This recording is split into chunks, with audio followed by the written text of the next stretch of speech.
보이시나요? 네, 잘 보입니다. 아, 예. 그래서 이 화면입니다. 뭐, 반복해서 말씀 안 드려도 될 것 같고요. 그래서 어쨌든 최신 트렌드는, 제가 이제 교과적을 하면서 사실은, 교과 지식이라는 게 구분되어 있는가, 그다음에 여러 학문 분야가 있는데 이 학문 분야의 지식들은 나눠져 있는가, 이런 고민들을 많이 해봤습니다. 그런데, 최신의 트렌드는, 그렇지 않다라고 하는 것이 학계의 정설인 것 같습니다. 그리고 4차 산업혁명도 결국 지식의 융합이 중요하다는 거고요. 환경의 차원에서는 아까 말씀드린 대로 이제 기술적 매체 도구들, 핸드폰, 뭐 AI, 뭐 여러 가지 컴퓨터 이런 것들이 학습과 지식의 공유나 전달에 굉장히 중요한 역할을 할 것이다 라는 말씀을 드리고요. 그와 동시에 아까 이제 인문학을 하시는 분들은 이제 찬반의 의견이 있으시겠지만 예전에 인본주의를 강조했던 그런 이론들, 관념들, 세계관들은 아무래도 조금씩 비중이나 의미가 축소될 수밖에 없지 않겠는가, 이런 말씀을 드려봅니다. 지식의 분류에 대해서 뭐 그냥 간단하게 말씀드리면, 이게 분류되는 게 예전에 이제 1950년대 타일러에 의해서 이게 사실은 뭐 초중고뿐만 아니고 이게 기본적으로 이런 분류학적인 어떤 그 구분의 형식이 주로 사용되어 왔었는데요. 이런 것들이 이제 굉장히 시간적, 시대적으로 이제 한계가 있다, 이런 말씀을 드려보고, 기본적인 이제 개발적인 아이디어만 전달해 드리겠습니다. 그리고 이제 교육의 목표도 분류하는 게 예전에 잘 아시다시피 블룸의 텍소노미가 있었죠. 이것도 1950년대 처음 나왔던 거고요. 처음에는 뭐 지식의 영역을 분류하고, 그 다음에는 정서적 영역, 그 다음에 이제 신동적 영역을 분류하는 시도를 했습니다만, 이 정서적 영역과 신동적 영역은 그렇게 이제 일반적으로 그렇게 공감이나 사회적으로 그렇게 받아들이지 못했던 것 같아요. 그래서 주로 이제 우리가 너무 상식적으로 받아들여지고 있는 것이 바로 이 지적 영역에서 6가지 단계이죠. 근데 이제 이것도 사실은 최근에는 약간 수정이 됐다는 거고요. 이 지식 영역이라고 하는 것의 핵심적인 아이디어는 이 지식 이해 적용 분석 종합 평가라고 하는 것이 위계적인 절차라는 그런 아이디어였습니다. 그래서 가장 기본적으로 지식을 배우고 그다음에 단순한 지식이죠. 그다음에 이해가 이루어지고 그다음에 적용한다, 뭐 이런 개념이었죠. 근데 이런 위계적이고 구조화된 그런 이론과 지식의 분류의 아이디어는 이제 조금 이제 올드하다, 이런 말씀을 드려보는 겁니다. 그것도 이제 요즘 워낙 창의성이 중요시 되다 보니까 맨 꼭대기에는 창의성을 이제 올려놓기는 했습니다. 그래서 뭐 어쨌든 이런 변화가 필요하다는 거고요. 이런 교육 목표 분류학도 이제 뭐 나중에 시간이 몇십 년 지난 다음에 약간 수정됐다라고 하는 걸 말씀드리고, 뭐 그 디테일한 내용들입니다. 요는 이제 이런 부분들이, 이 분류학들이 유효한가라는 그런 질문인데요. 초등학교, 중고등학교에서는 아무래도 아이들이 어리다 보니까 그 아이들의 수준과 발달 단계 뭐 이런 것들에 맞는 방식으로 지식을 나누고, 그거에 따라서 교육 목표를 분류하는 것은 필요할 것 같습니다. 그렇다고 해서 이게 절대적으로 분류 지식이라는 게 뭐 단계적으로 이루어지지 않는다라고 하는 거, 이게 이제 중요한 포인트인 것 같고요. 그다음에 교육 내용의 선정에 있어서도 이제 과거에는 아리스토텔레스가 이론 방식으로 뭐 이론적, 실천적, 뭐 생산적 지식 이렇게 구분했다는 거. 그다음에 잘 보통 이제 경영을 하시는 분들이 이런 얘기들 많이 익숙하게 다루셨을 겁니다만, 이 홀스터 피러스가 70년대 나누었던 이 부분이 오늘날 이 학문적 분류에서 주로 이제 사용하는 그 지식의 분류인 것 같습니다. 그러다 또 브라우디라는 학자는 또 학교의 기능에 따라서 보시면 이제 굉장히 좀 흥미로운 게, 초등학교에는 생산적 지식이고 중등학교에서는 약간 레퍼런셜, 그러니까 지식들을 배우되 간단하게 핵심적인 것들만 배우고 그다음에 참조하고 더 자세한 것은 뭐 도서관이나 뭐 참고 백과사전 참조하라, 이런 개념들이 중등교육의 핵심이고, 대학교육에서는 약간 적용 혹은 직업교육, 그다음에 대학원에서는 퍼머네티브, 그러니까 해석학적, 그러니까 지식을 해석하고 새로운 이론을 만들고 하는 것이 교육의 목적이다, 이런 부분도 있었습니다. 그래서 이런 부분들은 아무래도 연령 발달 단계에 따른 거니까 나름대로 뭐 의미가 있을 것 같기는 합니다. 자, 그런데 어쨌든 이러한 그 지식의 부분들, 기존의 지식의 부분들은 제가 이제 좀 종합적으로 말씀을 드리면 구조주의적 관념의 산물이다, 이런 이제 말씀을 드려봅니다. 구조주의는 잘 아시다시피 19세기까지의 주로 이제 인간의 뭐 정신 구조, 그다음에 언어의 구조, 문화의 구조, 마음의 구조, 뭐 이런 방식으로 대부분의 19세기까지의 인문 서양의 유럽의 그 학자들은 뭔가 이 세상은 구조로 이루어질 거다라고 전제를 하고 그런 구조를 찾아내는 작업들을 해왔다는 거죠. 근데 이제 20세기에는 이미 이제 그런 것들이 나름대로 뭐 영향력이 있었고 유효한 역할은 했지만 사실 세상에 구조가 없을 수도 있다라고 하는 게 이제 탈구조주의 관점이었고, 요는 이제 21세기에 들어서 지금은 탈구조주의도 넘어서 네트워크적인 지식 개념 혹은 네트워크적인 어떤 세계관에 대한 이해, 그런 이론들이 필요하다, 이런 말씀을 드려봅니다. 그래서 제가 이제 지식관에 대해서 이제 계속 어떤 말씀을 드려보느냐면요, 포스트 휴머니즘도 그런 맥락입니다. 포스트 휴머니즘이라는 걸 이제 들어보신 분 아시겠지만 뒤에 조금 더 자세히 설명을 드리겠습니다. 우리가 지식을 보더라도 지식이냐 정보냐고 했을 때 지식이라고, 인포메이션이라고 보는 것과 knowledge라고 구분하는 것에서 지식은 되게 인본주의적 관점이다라고 이제 저는 이렇게 이해할 수 있을 것 같고요. 물론 이제 학자들마다 다른 의견을 가질 수는 있습니다. 그리고 이제 정보라고 하는 것은 이제 지식과는 다르게 인간 중심으로 뭔가 세상에 뭐 빅데이터며 어떻고 세상을 이해하는 어떤 그 데이터들이 어떤 방식으로 뭐 컴퓨터에 처리되고 하는 것에서 인간의 머릿속에서 그걸 이해하는 방식으로 처리되는 시대는 이제 그 범주는 넘어섰다, 이런 말씀을 드려봅니다. 그래서 이제 보통 이제 이 용어를 제가 이제 공부를 하다 보니까 주로 이제 유럽의 학자들은 여전히 되게 인본주의적인 이런 것들이 아직도 조금 많이 남아 있어서 지식이라는 용어를 선호하더라고요. 이걸 좀 더 포괄적으로 보는 것 같고요. 북미 학자들은 정보라고 하는 개념을 통해서 이제 지식을 포괄해서 설명하는 경향이 있는 것 같습니다. 그래서 앞으로는 이제 물질 중심의 세계관 혹은 지식관들이 등장하게 될 것이다라는 말씀을 이제 간략하게 들어봅니다. 그러면 결국은 지식을 다루는 것도 예전에는 이제 인간 중심으로 다뤘다면 20세기까지는 생태 중심으로, 그리고 이제 앞으로 지금 21세기에는 AI와 같은 되게 기계론적이고, 기계론이라기보다도 뭐 물질주의적이고 뭔가 시스템적인 그런 지식관들이 필요하겠다라는 말씀을 들어봅니다. 그래서 이제 그러면 융합지식이라는 게 무엇인가에 대해서 책에서는 자세히 썼지만 저는 이제 간단하게 뭐 소개나 자세한 설명을 안 드리겠습니다. 일단 이런 질문들을 드려봤을 때 되게 원자론적인 지식관들에서 이제 반대하는 거고요. 그 다음에 여기 이제 절대적인 지식이라는 건 거의 별로 없다, 뭐 이런 관념이죠. 뭐 물리학에서 저는 잘 모릅니다만 지금 뭐 양자역학, 상대성 이론들이 뭐 최근에는 뭐 주류지 않습니까? 그리고 지식은 계속 이제 창발적이다, 그다음에 생태학적 이런 관념들이 결국 융합주의식의 기본적 태도다, 토대라는 말씀을 드려보고요. 그래서 조금 이따가 이제 원자론적인 지식관, 기계론적 지식관에 대한 어떤 반대 의견을 좀 제시를 해보겠습니다. 자, 지식관에서 상보적 역할에 대해서 많은 학자들이 얘기를 해오고 있는데요. 여기 브라운이라는 학자는 1999년에 이렇게 이제 구분을 했던 겁니다. 조금 흥미로운 건데, 자, 과학자들은 뭔가 물질을 조절하는 역할을 하는 거고, 예술가들이나 혹은 문학가들 뭐 이런 분들은 이제 마음을 조절한다. 그렇죠. 그 구분에 따라서 과학과 공학과 예술과 디자인, 그러니까 마음을 움직이느냐, 내적으로 움직이냐, 외적으로 움직이냐, 물질을 내적으로 움직이느냐, 외적으로 움직이느냐에 따라서 학문을 분류할 수도 있겠다. 그래서 전통적인 학문의 분류의 방식에서 점점 좀 새로운 접근일 수 있겠죠. 이런 접근들이 이제 최신의 그 학문적 흐름들을 대변하는 것 같습니다. 그래서 우리가 전통적으로 인간의 뭐 인문학적 지식, 뭐 세계에 대한 과학적 지식 혹은 뭐 물질적 지식에 대한 이분법적 부분은 이제 거의 해체되어지는 것 같다라는 말씀을 드려봅니다.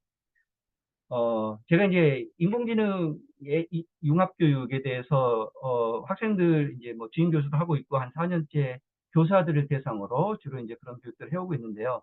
제가 사실은 그 2000년대 초반인 국내에서 이제 박사과정을 약간 뭐 국내 박사, 외국 박사 약간 조금씩 했었는데요. 국내에서 그때 2001년에 박사과정 할 때 인지과학에 대해서 제가 관심을 좀 가졌습니다. 그때 이제 공부를 하면서 인지과학이라고 하는 것이 언어학, 제가 언어학에 관심이 있었고요. 그다음에 철학, 그다음에 심리학은 이제 인문사회과학에서 공부를 하고, 그 당시만 해도 이제 이공계에서는 컴퓨터공학 하시는 분들이 이렇게 조인트해서 연구를 하는 분야였잖아요. 그래서 저는 약간 인문학적인 배경에서 관심을 가지고 약간 학생으로서 공부를 했었는데요.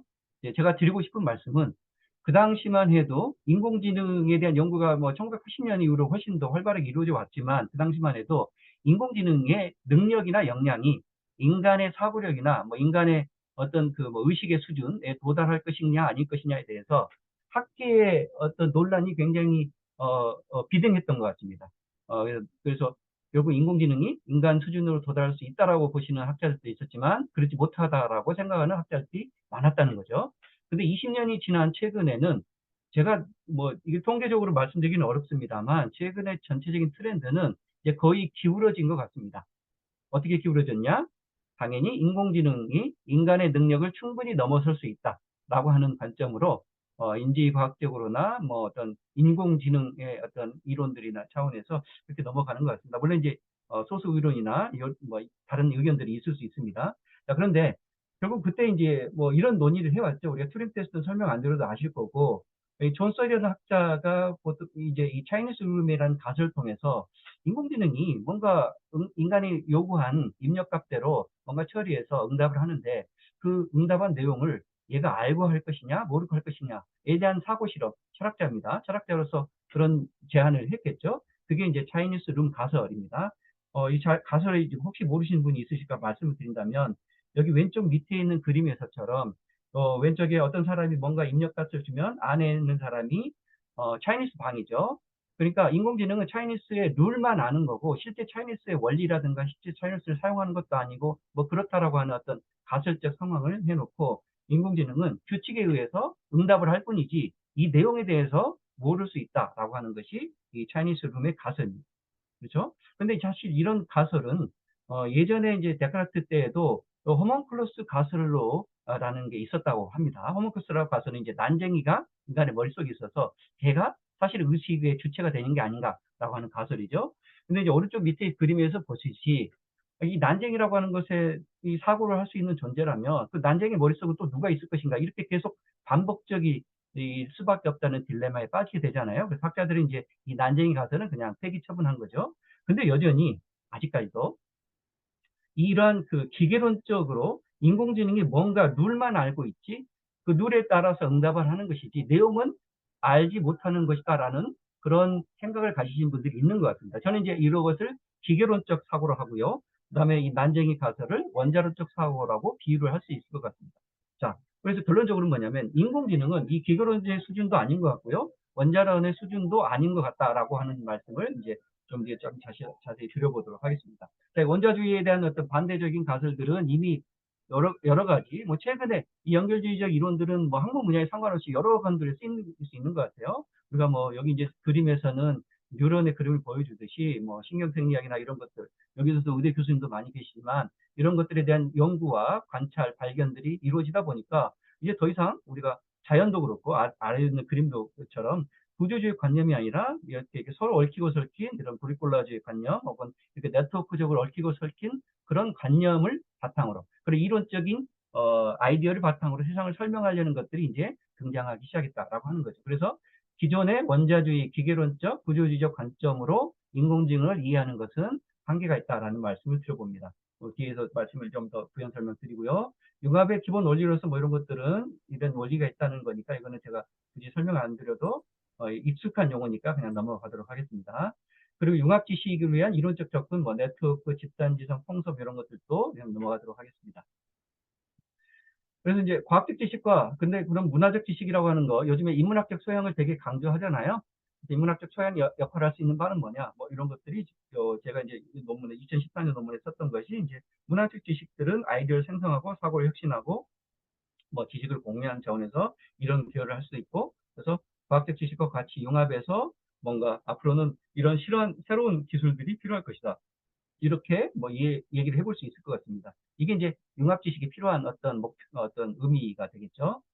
그리고 미래 학문의 통합성에 대한 여러 학자들의 의견도 이제 자연계, 인공계로 나누고 기존의 자연과학, 사회과학, 인문학 이렇게 구분하던 부분은 이게 이제 길게 보자면 1960년대, 70년대 만들어진 관념이고 지금은 적합하지 않다. 물론 이제 저도 마찬가지입니다만 대학에서도 특히 이제 학문 디스플린이라고 하는 것이 중심으로 전문화되고 세분화된 대학에서는 여전히 아까 분과적인 전공별 학습이나 어떤 그 연구나 이런 것들을 하긴 합니다만 미래 방향은 이렇게 통합성으로 갈 수밖에 없다. 그리고 이제 여기 이제 인문사회 계열의 지식들은 조금 축소되는 것 같습니다. 안타깝게도. 이 부분에 대한 조금 논란이 있겠지만, 아무튼. 자, 그리고, 여러 가지 이제 융합교육과정에 대한 모형이 있는데요. 그 중에서 뭐, 제이콥스라는 사람이 이렇게 통합교육과정 설계 연속성이라는 개념으로 이런 얘기를 했습니다. 이제 대학에서는 1, 2, 3, 4번 정도 단계까지 해당될 것 같고요. 5번, 6번은 뭐, 초중고 정도에 해당돼서 대학에서 맞지 않을 것 같습니다. 그래서 결국은 학문 기반, 병렬 학문, 다학문, 간학문적 단원으로 나누어서 수업이 이루어지는 것 같은데 이거는 이제 교수들마다 혹은 전공 분야마다 어느 1단계에서 4단계까지 어느 단계에 있을지 뭐 생각해 보셨으면 좋겠습니다.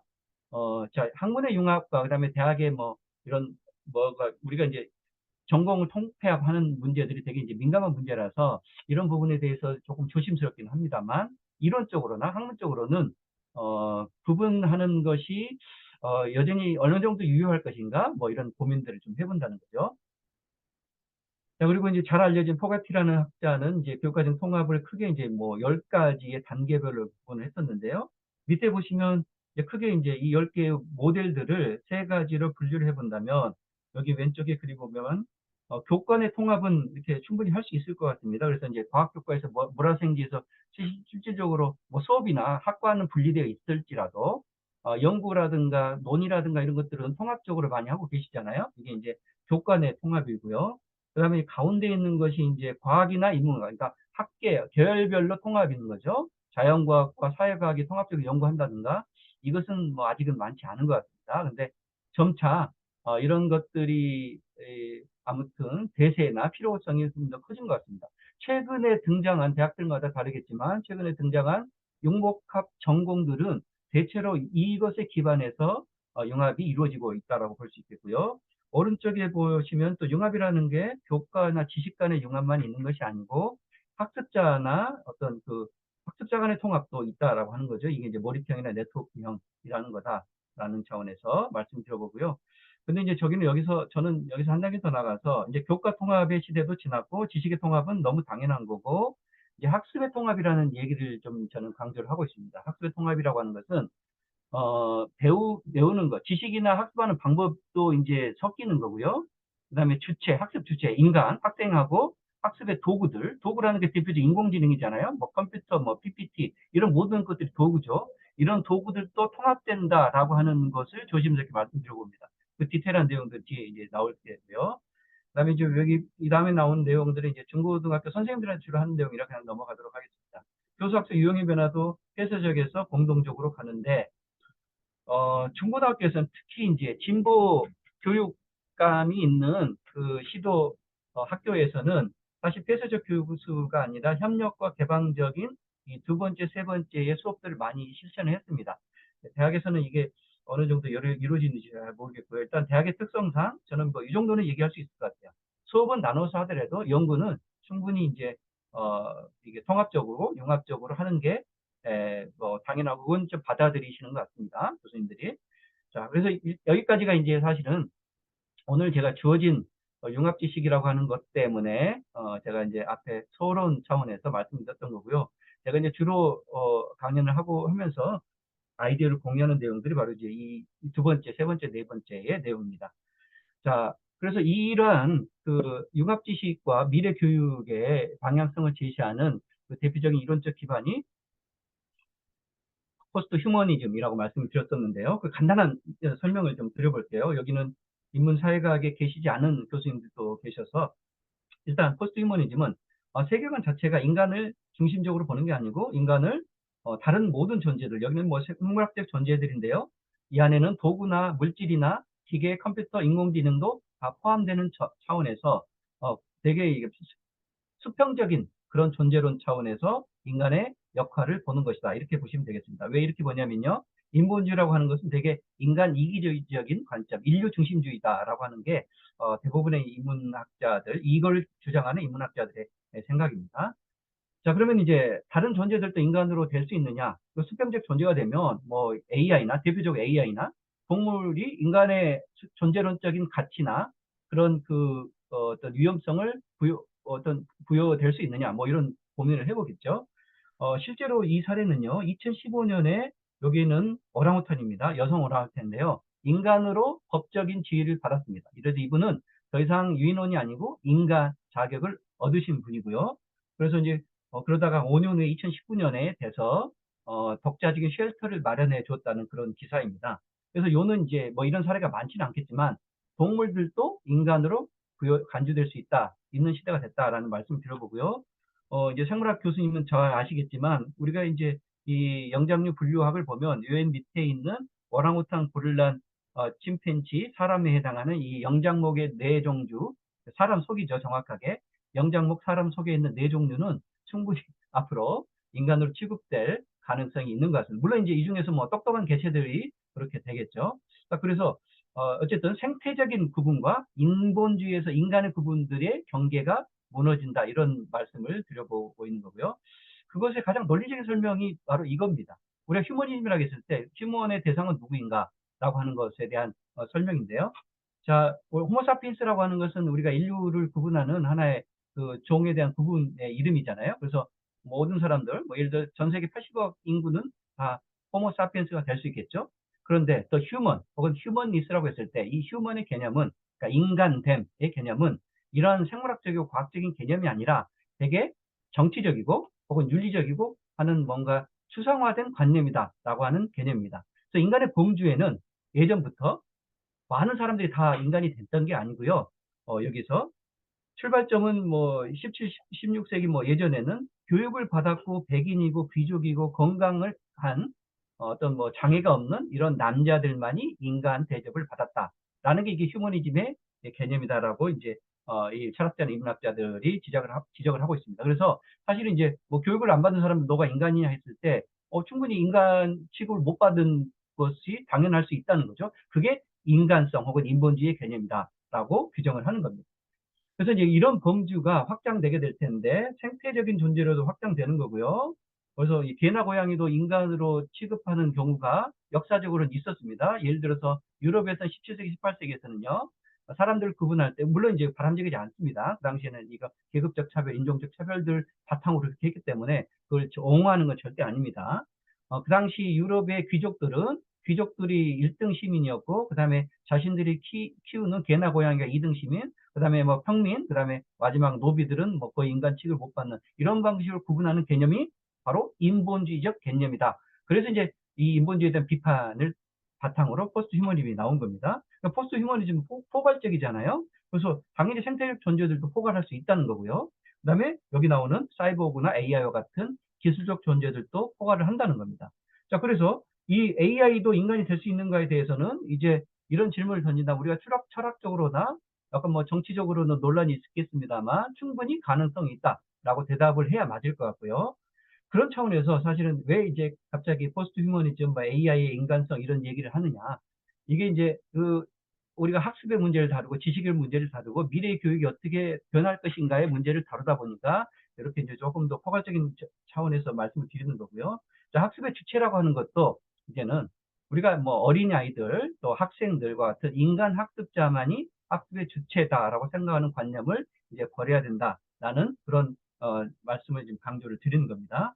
그래서 학습을 하더라도 인간의 의식을 학습하는 것과 그다음에 AI가 알고리즘을 통해서 학습하는 거, 이것이 본질적으로 차이가 있느냐? 뭐 현재로는 당연히 차이가 있죠. 물질적으로 차이가 있고, 근데 이게 거의 이제 닮아간다는 거고요. 어느 한 순간부터는 융합되고 구분이 뭐 안 되는 시점까지 계속 연구가 되어진다는 겁니다. 그렇게 돼야 된다는 게 아니고요. 그게 기술적 트렌드다라는 말씀을 드려보는 거고요. 그래서 이것과 관련돼서 많은 우리가 뭐 이게 주로 이제 인공지능을 연구하고 그다음에 뭐 신경생력을 같이 연구하는 사람들이 보통 조인트에서 연구를 하잖아요. 그래서 뭐 클라크나 이런 사람들도 다 그런 배경으로 이런 주장을 하는 겁니다. 자, 이 두 가지 인용구는 뭐냐면요. 결국은 우리가 학습을 하는 것은 결국 보통 우리가 뭐 철학이라든가 뭐 인문학에서 인간의 의식이 학습의 주체가 된다 이렇게 보통 얘기를 하잖아요. 그랬을 때 의식이 학습한다라고 얘기했을 때 그 학습하는 주체인 의식이 인간의 두뇌 속에만 남아있지 않는다는 겁니다. 그렇죠? 그러니까 의식의 출발점은 인간의 이 회백질 내에 브레인일 수 있어도 그것이 반드시 그 안에 국한되거나 종속되지 않는다라는 관점이 포스트 휴머니즘의 중요한 주장 중에 하나일 것 같습니다. 그럼 어떻게 연결될까요? 당연히 네트워크로 연결되고 뭐 데이터화돼서 클라우드, 뭐 컴퓨터, 뭐 핸드폰 이런 방식으로 의식이 이동될 수 있다라고 하는 관점을 얘기하는 겁니다. 그래서 인공지능과 인간을 구분하는 최후의 보린 의식의 역할이나 성격도 달라질 것이다. 이런 말씀 드려보고요. 자, 이 영화는 2001년도에 뭐 기억을 하시겠지만 유명한 영화입니다. 스티븐 스필버그가 썼던 AI라는 영화입니다. 그다음에 이제 아까 잠깐 언급한 존 서전 학자들이 이 당시에 굉장히 뭐 저도 이 영화를 보고 이 학자들의 책을 읽으면서 인공지능을 이제 공부를 했었는데요. 그러면서 제가 여기 2008년도에 썼던 논문이고요. 그러면 여기 제가 직접 그렸던 그림입니다. 이건 뭐냐면 의식에 대해서 이 인지과학자들의 입장을 대표적으로 소개하는 좋은 사례가 될 것 같아서 말씀을 드린 부분입니다. 의식이란 무엇인가에 대한 인지과학자들의 약간 교과서적인 이론이라고 이해하시면 될 것 같습니다. 2004년도에 이 의식을 구분을 했고요. 제가 그걸 2008년도에 인용하면서 이 그림을 그렸습니다. 크게 보면 의식은 네 가지 레벨이 있다는 거예요.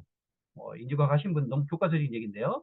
자, 뭐냐면 크게 네 가지 센션 모터 액티비티 단계, 그 다음에 인덱시카 어웨니스 단계, 그 다음에 컨셉철 지향성의 단계, 그 다음에 상징적 지향성의 단계 네 가지로 구분하고요. 맨 밑에 단계에서는 모든 생물들이 여기에 해당된다는 겁니다. 그러니까 지렁이도 밟으면 꿈틀거린다는 것은 지렁이가 외부 환경을 의식해서 생존하려고 꿈틀거린다는 거죠. 이것도 의식의 가장 밑에 단계입니다. 두 번째 단계는 포유류인 개나 고양이 정도도 충분히 가질 수 있는 의식이라는 겁니다. 세 번째 의식은 유인원, 침팬지, 오랑우탄 개념을 가질 수 있는 언어학자들이 예전에는 이 인공지능, 유인원의 언어가 인간의 언어와 동일한가 같은가 이런 되게 논란이 있었던 것 같아요. 지금은 보니까 제가 보니까 정리가 된 것 같습니다. 어떻게 정리가 됐습니까? 인간의 언어나 어떤 가장 스마트한 유인원의 언어나 근본적으로 차이가 있는 게 아니고 약간 수준의 차이나 어떤 그 깊이나 복잡성의 차이는 있어도 그걸 근본적으로 어떤 차이가 있다고 나눌 수 있는 근거, 과학적 근거는 사실 있을 수가 없잖아요. 그렇게 동의가 되는 것 같습니다. 그래서 결국 뭐냐면 언어라고 하는 게 이 개념을 나누는 굉장히 중요한 수단이기 때문에 당연히 유인원도 컨셉츄얼 인텐셔널리티가 있다라는 거죠. 그리고 인류는 대부분 이 상징을 다룰 수 있는 상징의 대표는 언어와 숫자잖아요. 이걸 다룰 수 있는 것이 의식이다는 거죠. 자, 그래서 무슨 말씀 드리고자 하냐면 인공지능은 어느 단계에 와 있을까요? 당연히 네 단계에 뛰어넘었잖아요. 그래서 이게 가장 이게 우리가 과학적으로나 어떤 합리적으로 논리적으로 이해할 수 있는 의식의 수준이라면 인공지능도 충분히 이 수준에서 인간과 유사한 정도의 의식을 갖출 수 있다는 것에 대해서 반론을 제기하기는 어렵다. 그런 말씀을 드려보고요. AI가 휴머니티를 가질 수 있는 것에 대해서 많은 연구들이 이루어지고 있습니다. 국내의 연구들을 그냥 또 법학계에서는 또 인공지능 법인격에 대한 연구를 많이 하고 있다는 거 우리 교수님들 아마 잘 아실 겁니다. 그래서 자, 이렇게 이제 정리가 되는 것 같습니다. 인간과 동물의 차이는 지능의 차이뿐이고 동물의 지능보다 인간이 더 뛰어나지만 AI 앞으로 엄청나게 개발되고 있는 일반 인공지능, 그다음에 슈퍼 인공지능은 지능이나 그다음에 특히 이제 지식을 다루는 능력 차원에서는 인간보다 훨씬 뛰어날 수 있다라는 그런 주장이 이제 어떤 대세인 것 같습니다. 자, AI에게도 사하고 자유의지, 정체성, 인격, 인권. 저도 인문학 배경을 하는 사람으로서 인공지능에 대해서 좀 최근에 이런 거를 고민하기 이전에는 당연히 없다라고 생각했습니다. 예전에도 그랬고요. 인문학을 하신 분들, 많은 분들이 그렇게 생각했겠죠. AI가 자유의지가 있을까요? 정체성이 있을까요? 이런 부분에 대해서 예전에 회의적이었는데 지금은 점점 허용적인 분위기로 가고 있는 것 같습니다. 그런데 이런 것들이 철학적으로 논란에서 자유로적이고요. 의식의 영역만이 논쟁 영역으로 남아있다. 이런 말씀 드립니다.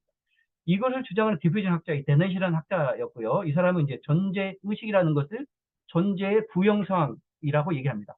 이게 무슨 얘기냐면 예를 들면 여기 나오지만 영혼이 있습니까? 영혼을 믿으신 분 계세요? 종교를 가지신 분들은 영혼이라고 하는 존재를 믿을 수 있겠죠. 근데 약간 과학주의나 이렇게 되게 객관주의를 강조하는 분들은 영혼이라는 존재를 인정하지 않을 겁니다. 그러니까 영혼이라는 게 있는지 없는지는 어떻게 판단할까요? 그거는 결국 뭐냐면 데니이라는 사람은 그 사람은 영혼이 있다고 믿는 사람은 영혼을 느낍니다. 그렇죠? 이게 존재의 부현상이라고 설명하는 학자예요.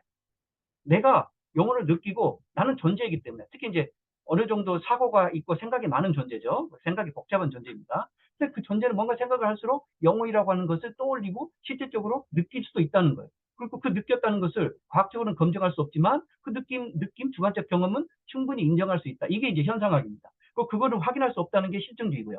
그러니까 현상학과 실증주의를 구분하는 것이 바로 이 의식이나 그다음에 이 존재의 부현상에 대해서 받아들이느냐 아니냐 문제인데 베넷은 이제 그런 것들은 단순하게 영혼이 있거나 그다음에 인간만이 의식을 가졌다라고 얘기하는 것은 존재의 부현상이 있기 때문에 그런 것이 아니라 얘는 죄송합니다. 이 학자는 인공지능도 충분히 그런 차원에서 사고가 많아지고 뭔가 알고리즘이 복잡해지면 인공지능도 인간의 자의식을 가질 수 있다는 겁니다. 그렇죠? 그래서 지금 최근에 인공지능이 엄청나게 개발되잖아요. 얘가 스스로 우리가 알고리즘 줘서 프로그램 되지 않는 상태에서 응답을 합니다. 그 응답의 근거가 무엇이냐? 이 데넷의 철학적 근거로 인해서 얘가 자기 스스로에 대해서 생각할 수 있는 그런 씨앗, 꼬투리가 생기기 시작할 수 있다. 이 얘기를 하는 겁니다. 제가 사실은 이 데넷의 책을 읽다가 2002년에 대학원 아까 공부했던 시점이었잖아요. 너무 이해가 안 됐어요. 근데 데넷이라는 사람이 2002년에 한국에 왔습니다. 워낙 유명한 사람이어서 프레스센터에 와가지고 그때 한 1000명을 놓고 강의를 했던 것 같아요. 제가 외국에서 유명한 사람이 왔다 그래서 한 번도 안 가봤는데 이 사람한테 너무 궁금해서 가봤습니다. 그래서 사인을 제가 직접 받은 사인입니다. 보니까 2002년이더라고요. 그리고 이제 이 사람이 썼던 게 가장 뭐 인공지능의 의식에 대한 뭐 세계 최고의 권위자일 것 같습니다. 그래서 이 사람의 입장이 그런 거다. 그래서 어쨌든 최신의 트렌드는 아마 이분이 최근에 어떤 연구를 했는지 모르겠습니다만 이분이 주장하는 그런 트렌드의 방향이 약간 대세가 아니겠는가. 물론 이제 반론이 있을 수 있습니다. 그렇게 말씀드려보고요.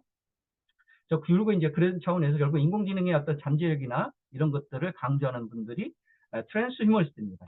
트랜스휴머니스트. 크게 이제 정확한 뭐 약간 이제 개발적으로 좀 구분을 해보면요.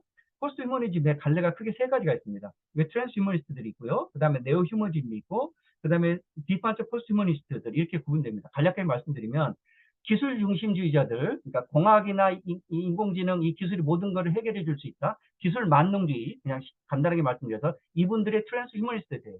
그래서 여기 아까 나왔던 여러분들 이거 싱글러리티 강조하고 뭐 닉보스런 컬스럴 이런 사람들 있잖아요. 이런 사람들이 트랜스 휴머니스트입니다. 그렇죠? 근데 네오 휴머니스트는 뭐냐면 인본주의의 한계점을 인정하지만 뭔가 인간의 반성하고 그렇죠? 생태적으로나 뭐 여러 가지 반성할 게 많잖아요. 지구가 지속 가능성이 없기 때문에 그거에서 뭔가 반성을 통해서 미래에 뭔가 대응을 해야 되겠다 이렇게 주장하시는 분들이 네오 휴머니스트들이죠. 이분들이 인문학적인 배경을 가신 분들이 이분들이 많을 것 같습니다. 그리고 많은 사회과학을 전공하신 분들은 포스트 휴머니즘을 받아들인다면 막 비판적 포스트 휴머니즘. 그러니까 기술이 모든 걸 해결해 준다고 그렇게 기대하지는 않지만 기술이 발전하는 건 사실이고 기술이 중요한 역할을 할 것이다. 이렇게 생각하시는 분들이 여기에 해당되는 것 같습니다. 자, 그래서 일단 뭐 그런 차원에서 이제 뭐 대학에서도 마찬가지지만 초중고등학교에서는 AI 융합 교육이 거의 이제 대세가 되는 것 같고요. 이 기조는 진보나 보수 어떤 정권이나 교육감하고 상관없이 일관되게 유지가 되는 것 같습니다. 근데 이제 인공지능 어떻게 보느냐에 따라서 또 학계마다 약간 좀 배경들이 좀 다르더라고요. 그래서 이제 제가 이제 이것들을 고민을 하다 보니까 이렇게 좀 정리를 해 본 건데요. 컴퓨터학이나 공학이나 전산학 하시는 분들은 AI 개발하는 것에 조금 더 비중을 더 두려고 하고 있고요. 그다음에 과학이나 수학 이런 쪽에 배경을 가신 교수님들은 AI를 이해하는 것. 그러니까 결국은 AI의 원리를 이용하고 뭐 코딩의 원리를 이용하고 사고력 개발하고 하는 것이 중요한 인공지능 융합교육이다 이렇게 생각하시는 것 같고 저처럼 되게 응용이나 그다음에 교육학이 일반적인 배경을 가지신 분들은 AI를 활용하는 교육을 강조하는 것 같습니다. 그래서 요는 앞으로 미래는 AI를 활용하고 AI와 상호 의존적으로 살아가야 되는 그런 미래를 이제는 사실은 그런 그거에 대한은 약간 뭐 대세가 아닌 것 같다 이런 말씀 들어봅니다. 물론 한 2, 30년 지나면 또 어떻게 트렌드가 바뀔 수는 있습니다만 현재 대세는 그렇다는 거고요. 그다음에 지금 이제 교육에서도 4.0의 세대가 나왔잖아요. 그래서 여러 가지 교사 역할, 내용 역할 이런 것들을 쭉 보면 융합적 지식은 이제 불가피하다라는 말씀을 드려봅니다. 뭐 디테일한 것은 제가 굳이 설명을 드리지 않겠습니다. 자, 그래서 이제 AI 융합 교육이 이제 이론적 기반으로 포스트 휴머니즘의 대표적인 네 가지 이론들을 제가 이제 공부를 하다 보니까 공부를 해서 정리한 겁니다. 이걸 새롭게 뭐 제가 제시하는 건 당연히 아니고요. 하다 보니까 네 가지가 대표적으로 정리가 되더라고요. 그것이 이제 신물질주의, 그다음에 행위자망 이론, 객체 지향 존재론, 그다음에 포스트 현상학 이 네 가지로 구분되는 건데 간략하게 이런 것들이 어떤 의미가 있는지 좀 말씀 좀 보겠습니다. 학교 교육이 이제 변화가 되죠. 대학 교육도 변화가 되는 것 같고요. 가장 중요한 게 이제 공간적 변화인 것 같습니다. 교실이나 뭐 학교 교육 공간, 물리적 공간 안에서 이루어지는 학교 수업은 이제 되게 제한적인 것 같고요. 특히 이제 버추얼한 공간, 그 다음에 뭐 인터넷이나 네트워크된 공간으로 확장되어진다. 그리고 그 안에서 어떻게 교사와 학생들, 가르친 사람과 배우는 사람만 인간적 만남으로서만 학습이 이루어지는 게 아니라 여러 가지 환경적, 매체적, 도구적 요소들이 학습에 기여한다. 이것이 바로 행자망 이론의 기본적인 아이디어입니다. 행자망 이론은 여러 가지 요소들이 행위자가 된다는 겁니다. 자, 여기서 중요한 것은 인간만이 예전엔 주체성을 주어졌습니다. 에이전시, 주체성, 서브젝티비티 이렇게 주어졌는데요. 행자망 이론이나 이 포스트 휴머니즘에서는 인공지능이 혹은 컴퓨터가 혹은 핸드폰이 행위자로서 학생들에게 뭔가를 뭐 스케줄을 컨트롤할 수도 있고요. 뭔가 주도할 수도 있고 하는 것들을 이제 강조하는 그런 개념이라고 보시면 되겠습니다. 그래서 학습 주체의 변화에 대해서는 이제 메인은 학자가 이렇게 구분해 왔다는 거죠. 이미 뭐 우리가 다 아시다시피 2x2로 구분해 봤을 때 우리는 1사분면, 2사분면, 3사분면, 4사분면 이렇게 변해 왔다는 겁니다. 우리는 이미 순수한 인간적 시대는 없고요. 그렇죠? 이거는 자연으로 돌아가거나 아프리카 가도 이런 경우는 별로 남아있지 않을 것 같습니다. 두 번째는 인간이 70년대 이후로는 인간이 컴퓨터를 활용하는 시대도 이미 지났고요. 지금은 현재 2단계에서 2단계로 넘어가는 단계다라고 하는 것이 이제 핵심적인 정리입니다. 컴퓨터가 인간을 흉내내는 시대에서 이제 AI가 모든 것을 다 알아서 할 수 있는 시대로 넘어섰다. 자, 아까 인간의 능력 차원에서 AI가 뭐 조만간에 이미 모든 걸 다 넘어설 수 있다라고 하는 것이 뭐 저도 그렇게 동의하고요. 그런데 그렇게 모든 것들을 알아서 하게 되면 그럼 인간은 무슨 역할을 하느냐? 자, 그래서 여기에 남아있던 우리의 딜레마 혹은 과제가 뭐냐면 윤리 철학적인 판단 혹은 접근, 결정 이렇게 얘기를 합니다. AI가 모든 것을 할 수 있지만 우리가 그런 AI가 우리 직업을 뺏어가고 우리의 뭔가 사회에서 어떤 결정권을 갖고 하는 것을 내버려 둘 것이냐, 그러지 않을 것이냐, 이런 거버넌스의 문제가 남아있는 것 같습니다. 그래서 그거는 사회마다 달라질 것 같아요. 예를 들어서 20년 후에 자율주행차가 대한민국을 돌아다니게 할 것이냐, 말 것이냐. 그것은 대한민국 사회에서 뭔가 민주적으로 거버넌스 차원에서 결정할 수 있다는 거죠. 근데 2, 3년 전이나 뭐 작년만 해도 자율주행차가 그게 가능하겠어요라는 생각들이 되게 많았어요. 지금도 그런 신분이 많을 거예요. 기술적으로는 전혀 문제가 없습니다. 기술적으로는. 그러니까 그걸 허용하느냐 마느냐는 우리가 뭐 그래도 난 싫어 아무리 완벽해도 싫어하고 하면 허용하지 않는 것 이게 정치 윤리적 판단의 문제로 남겨 있다 이렇게 볼 수 있을 것 같습니다. 자, 그래서 인공지능의 문제는 이제 그런 문제로 남아 있고 기술적으로는 그 가능성은 무한하다 이렇게 말씀드려보고요. 여기서 행위자망 이론은 뭐 사회과학에서도 많이 연구가 되더라고요. 그래서 제가 굳이 설명드릴 필요가 없을 것 같고, 자, 이 행위자망 이론이 시사하는 바는 저는 이제 그렇습니다. 교육학에서도 되게 자기 주도성을 강조하잖아요. 특히 초중고 학생들이 강조하는데 앞으로는 저는 그렇습니다. 자기 주도성도 중요하지만 한 30% 정도 중요하다 쳐도 앞으로는 상호전성, 그러니까 또래끼리 의존하고 네트워크, 그다음에 뭐 미디어, 매체, 인공지능 이런 것들에 의존하고 하는 학습이 더 중요해질 것이다. 이런 말씀을 드려봅니다. 그다음에 이제 아까 그 포스트 현상학이라는 것도 말씀드렸었는데요. 이거는 간단하게 그겁니다. 아까 실증주의 현상학 이렇게까지는 설명을 드렸었죠. 뭐 다 기본적으로 자연과학 하시는 분은 실증주의 관점이었고 현상학 하시는 분들은 그 주관적인 경험, 주관적인 그 주체성도 충분히 의미가 있다. 그러니까 어떤 객관적인 하나의 세계나 우주가 존재하는 게 아니라 다중우주, 수많은 우주가 존재할 수 있다. 수많은 경험들이 별도로 존재한다. 이게 이제 현상학적 관점이었는데 지금에 있는 것은 이 기존의 현상학이 설명할 수 없는 단계의 경험을 하고 있다는 겁니다. 예전의 현상학자들은요, 되게 생태적인 경험이나 되게 만남, 뭐 어떤 피부로 부딪히는 거, 그다음에 실제적으로 사람들을 만나서 이루어지는 그 의미 있는 맥락적 경험들을 되게 강조했어요. 기존의 현상학에서 20세기까지 현상학이죠. 근데 21세기 현상학에서는 사람들이 직접 만나지 않는 거 있잖아요. 이게 교수님과 제가 지금 직접 만납니까?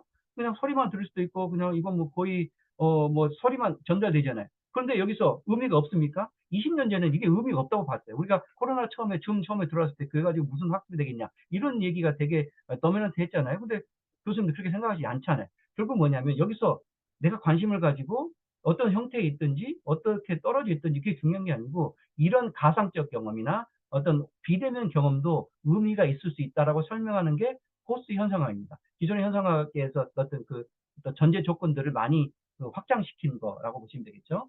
그래서 지금 뭘 얘기하는 거냐면요. 우리가 굳이 학습을 할 때 이런 겁니다. 자, 이 예를 들은 건 뭐냐면 아까 그 융합지식에서 과학이나 수학을 전공하신 교수님 여기 분명히 계실 겁니다. 이제 오해하지 마시고 우리가 학술적으로는 자유롭게 의견을 공유하는 자리니까요.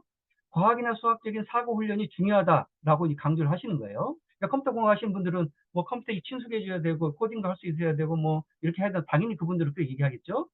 그런데 사고 훈련이 과연 어떤 교육에 있어서 어느 정도 비중을 차지하는 게 중요할 것인가에서 사람마다 생각이 다르겠지만 그 비중의 중요성도 점점 줄어든다는 겁니다. 예를 들어서 사고 훈련이 예전에 50% 정도 중요했다면 저는 앞으로는 점점 40%, 30% 이렇게 줄어든다는 거예요. 그리고 사고 훈련 어떻게 했습니까? 전통적으로 사고훈련은요, 예전에 뭐 천자문을 외우든 아니면 뭔가 글씨에 숫자를 써가지고 일일이 숫자 계산을 하든 이런 방식으로 사고훈련을 강조했다는 게 전통적인 학습관이었어요. 그렇죠? 그런데 우리가 과연 그 전통적인 학습관이나 어떤 인간이 그렇게 그런 되게 우리가 디스플린이라는 개념도 그거잖아요. 그렇게 디스플린 받아서 훈련하는 것만이 뭔가 그 인지적 능력을 기르는 방식인가라고 하는 것에서 그 관념에서 벗어날 필요가 있다는 거죠. 그래서 이 화면은 뭐냐면요.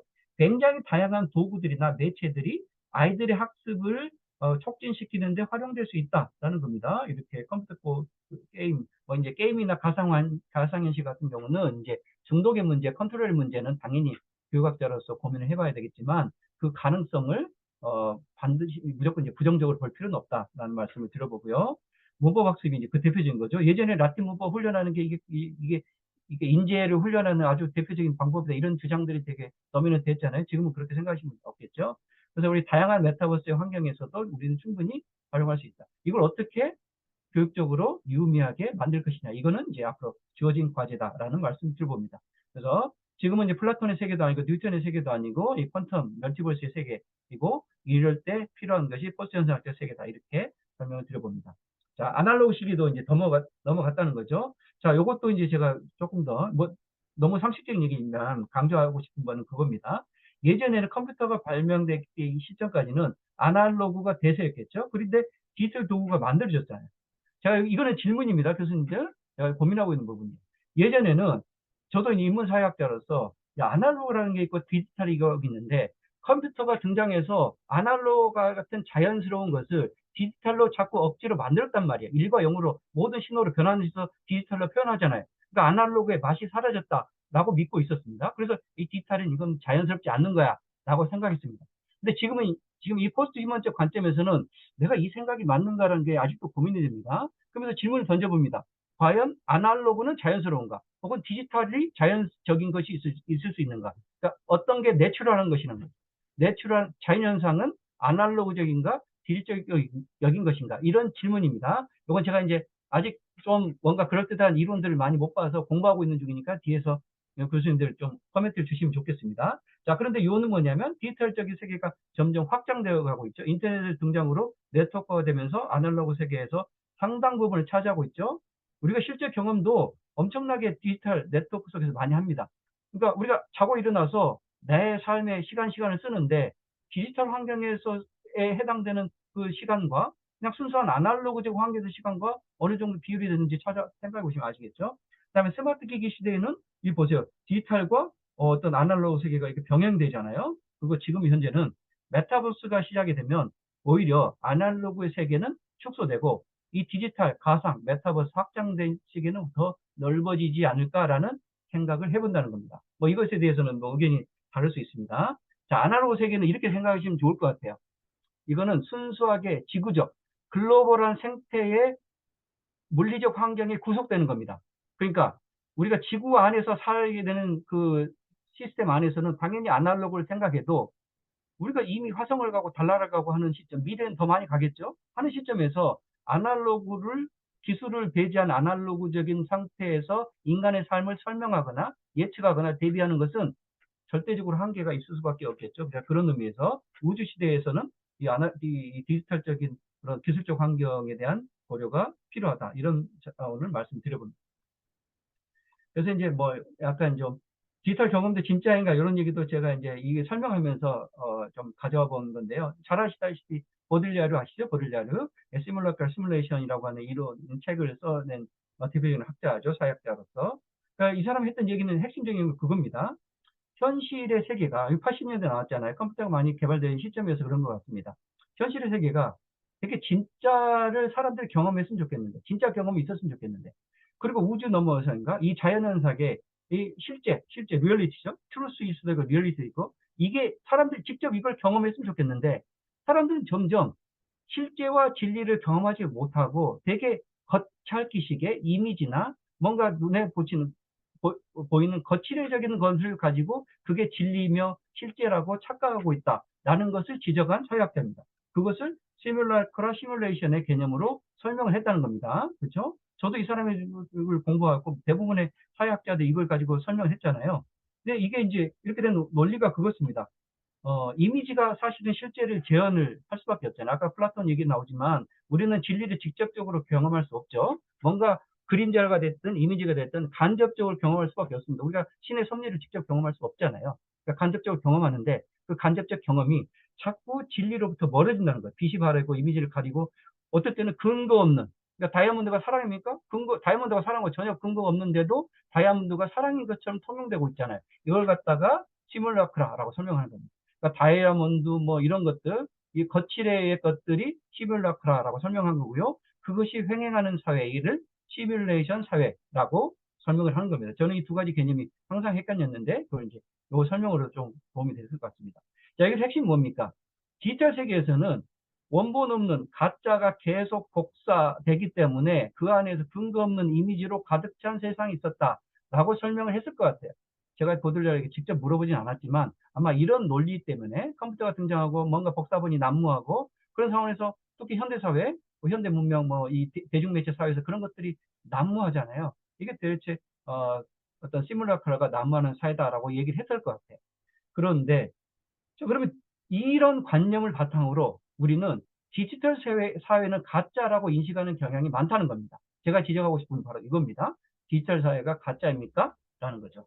그런 이분법은 이제 좀 내려놓으면 좋겠다라고 말씀을 드리는 겁니다. 그렇죠? 왜 그렇습니까? 가장 최근에 등장한 NFT가 그걸 보여주는 중요한 사례인 것 같습니다. non fungible 토큰 아시죠? 디지털 세계에도 진짜와 가짜가 구별될 수 있고요. 그 안에서도 뭔가 의미 있는 경험, 당연히 의미 없는 경험이 구별될 수 있고, 그 안에 당연히 이게 진짜 가짜가 구별되면요, 거기 안에 서열이나 권력이나 이런 것들이 구조화될 수 있습니다.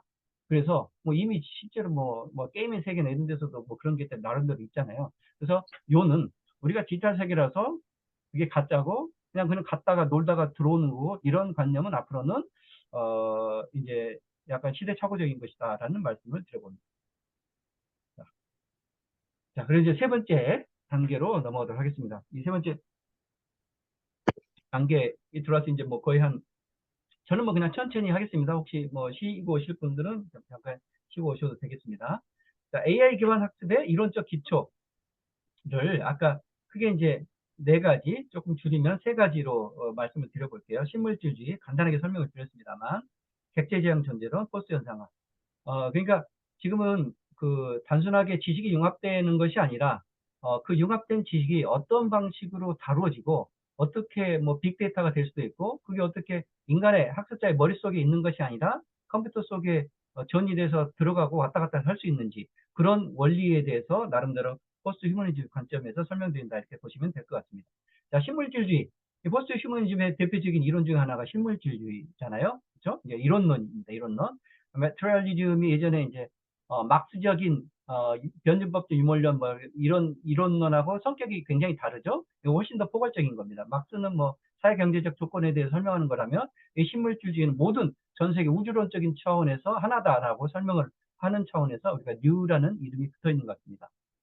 자연과학자든 사회과학자든 이론론적 관점이 폐기 처분한 건 대부분일 것 같습니다. 대부분의 학자들은 이제 더 이상 이론론을 받아들이지 않는 것 같아요. 다 이론론을 받아들이고 계시죠. 근데 이것도 좀 조심스럽습니다. 그냥 제 생각입니다. 자연과학에서는 당연히 예전부터 이론론적으로 연구해 왔어요. 그렇죠? 그러니까 이게 17세기 데카르트적인 그런 것의 출발점이긴 합니다만 자연현상을 연구를 하다 보니까 물질 세계를 주로 연구를 하죠. 그리고 이론론적으로 연구를 합니다. 그런데 인문학이나 사회과학은 예를 들어서 대표적으로 종교는 이론론을 받아들이지 않잖아요. 이론론적으로 뭘 종교도 다르죠. 예를 들어서 뭐 이 기독교라든가 이런 그 유일신교는 이론적 관점이 강하다면 불교나 이런 쪽은 이론적 관점이 강하잖아요. 근데 이거는 뭐냐면 정신과 마인드를 이원화시키느냐 아니냐 이것이 핵심인 것 같습니다. 그러니까 종교적 관념은 정신과 물질을 이원화시키는 거죠. 물질과 정신은 다르다라고 보는 거잖아요. 그렇죠? 근데 이제 그렇지 않다라고 하는 게 신물주의죠. 이론론이고 이게 포스트 휴머니즘의 아주 기본적인 출발점입니다. 뭐가 이론론이냐? 생물학적 인간이 만들어내는 사고나 두뇌의 활동하고 이제 사이보그가 만들어내는 이 실리콘 브레인이 만들어내는 그런 의식과 사고의 활동하고 어떻게 연결될 수 있을 것인가 이런 차원에서도 우리가 이론론적으로 이해할 수 있겠다라는 겁니다. 뭐 이 그림은 제가 그랬습니다만 기본적으로 이런 논리가 여기 밑에 깔려 있다라는 겁니다. 뭐 컴퓨터가 디지털화됐죠. 인공지능 사고할 수 있는 기계가 만들어졌죠. 지금 양자 컴퓨팅으로서 엄청나게 속도가 빨라졌죠. 그 지금 여기 쪽에 연구하시는 분도 계십니다만 지금 최신의 컴퓨터 공학이나 뭐 뉴로사이언스는 전부 다 무기물 두뇌를 만드는데 올인되고 있습니다. 물론 이 무기물 두뇌, 인공 두뇌를 만드는 것이 뭐 인류를 위해서 만들지는 않겠죠. 그러니까 빅테크 업체들이 기술과 뭐 권력과 뭐 이런 것들을 자본을 선점하기 위해서 만들 겁니다. 여러 가지 목표를 내세운 상태에서 어쨌든 무기물 두뇌, 인간과 차이가 없는 그런 두뇌를 만들어 놓은 것이 현재 모든 돈들이 쏟아져 들어가고 있다. 그래서 이게 이제 이론론적 순환이라고 말씀드릴 수 있고요. 그래서 이 포스트 휴머니즘 인간과 아까 뭐 동물 그다음에 기계 이런 존재들을 구분하는 그런 관점들은 별로 이렇게 지지하지 않는다. 이렇게 보시면 될 것 같습니다. 자, 최근에 이 챗GPT 많이 유행했고요. 또 이 마이크로소프트 프로메테우스 이런 그 새로운 GPT-4에서 더 나아가는 이런 인공 챗봇들이 만들어지고 있잖아요. 이건 핵심적인 아이디어는 그런 것 같습니다. AI가 주체성과 능동성과 자율성을 띠고 있다는 겁니다. 자, 이거 10년, 20년 전에 인문학자들이 전혀 동의하지 않았다라고 말씀드렸죠. AI가 무슨 주체성이 있어, 무슨 의식이 있고 사고를 해, 자율성이 있어. 근데 지금은 이건 뭐 거의 주체성, 능동성, 자율성을 인정하는 방향으로 나가고 있다. 물론 반대하시는 분도 있겠죠. 자, 그래서 식물주의 학습 본질은 뭐냐면 결국은 의식이 데이터와 알고리즘 재료가 돼서 이렇게 된다는 거고요. AI 학습 능력이 인간보다 뛰어나고 그런 차원에서 이렇게 보는 거죠. 이제 인간이 자, 빅데이터 시대도 그렇고 지식을 학습하는 건 별로 의미가 없을 것 같아요. 정서적 학습, 사회성 학습, 그 다음에 이걸 어떻게 활용하느냐, 그 다음에 뭐 AI와 인간이 상호전해서 뭔가를 뭐 문제를 해결하고 이런 것들은 여전히 당분간 중요하겠지만 내가 지식을 달달 이렇게 뭐 전문 지식이든 뭐든 달달 이렇게 머릿속에 집어 훈련해 가지고 하는 것은 별로 의미가 없을 것 같습니다. 근데 왜 여전히 의미가 있을까요? 그럼 인간 사회에서 누군가는 똑똑한 사람이 지식을 많이 습득해서 그걸로 좋은 직업과 좋은 일자리를 찾는 차원에서는 의미가 있을 수 있습니다. 그렇죠? 근데 반드시 인간이 그런 지식을 갖춰야지만이 인공지능이 해결하지 못하는 문제를 해결할 수 있고 그런 인재가 반드시 필요하다. 그런 차원은 아닐 것 같습니다. 굉장히 조심스러운 얘기입니다. 다시 말하면 인간 사회의 정치 경제적인 어떤 권력의 문제나 어떤 좋은 자리를 선점하기 위한 차원에서 지식으로 훈련하고 그런 지식을 먼저 갖춘 그런 인재를 우대하는 그 정책에 의해서 지식 학습이 필요할 수도 있겠지만 그렇죠? 이게 인간이 반드시 그걸 해야 돼서 인공지능 대신해서 인간이 해야 된다라는 그런 시대는 앞으로는 필요하지 않지 않을까 이런 생각을 들고 옵니다. 이 포인트는 아시겠죠? 자, 지금 신물질주의에 대해서 말씀드리고 있는데요. 예전에 이 장말 꼴띠라는 아마 아시는 분은 아시겠지만 프랑스 화가입니다. 프랑스 화가가 2000년도에라는 그런 제목으로 여기 보시면 1899년 내에서 2000년대 1899년 19세기 후반에서 2005년 뭐 2000 아니 1905년 이때 약 120년 전에 프랑스 일간지에 이런 그림을 그렸습니다. 120년 전에 프랑스 화가가 그린 그림입니다. 자, 수족관 그림 보이시죠? 수족관 그림. 그 다음에 드론이신 것 같죠? 120년 전이면 상상도입니다. 그 다음에 여기 뭐 영사기, 그 다음에 뭐예요?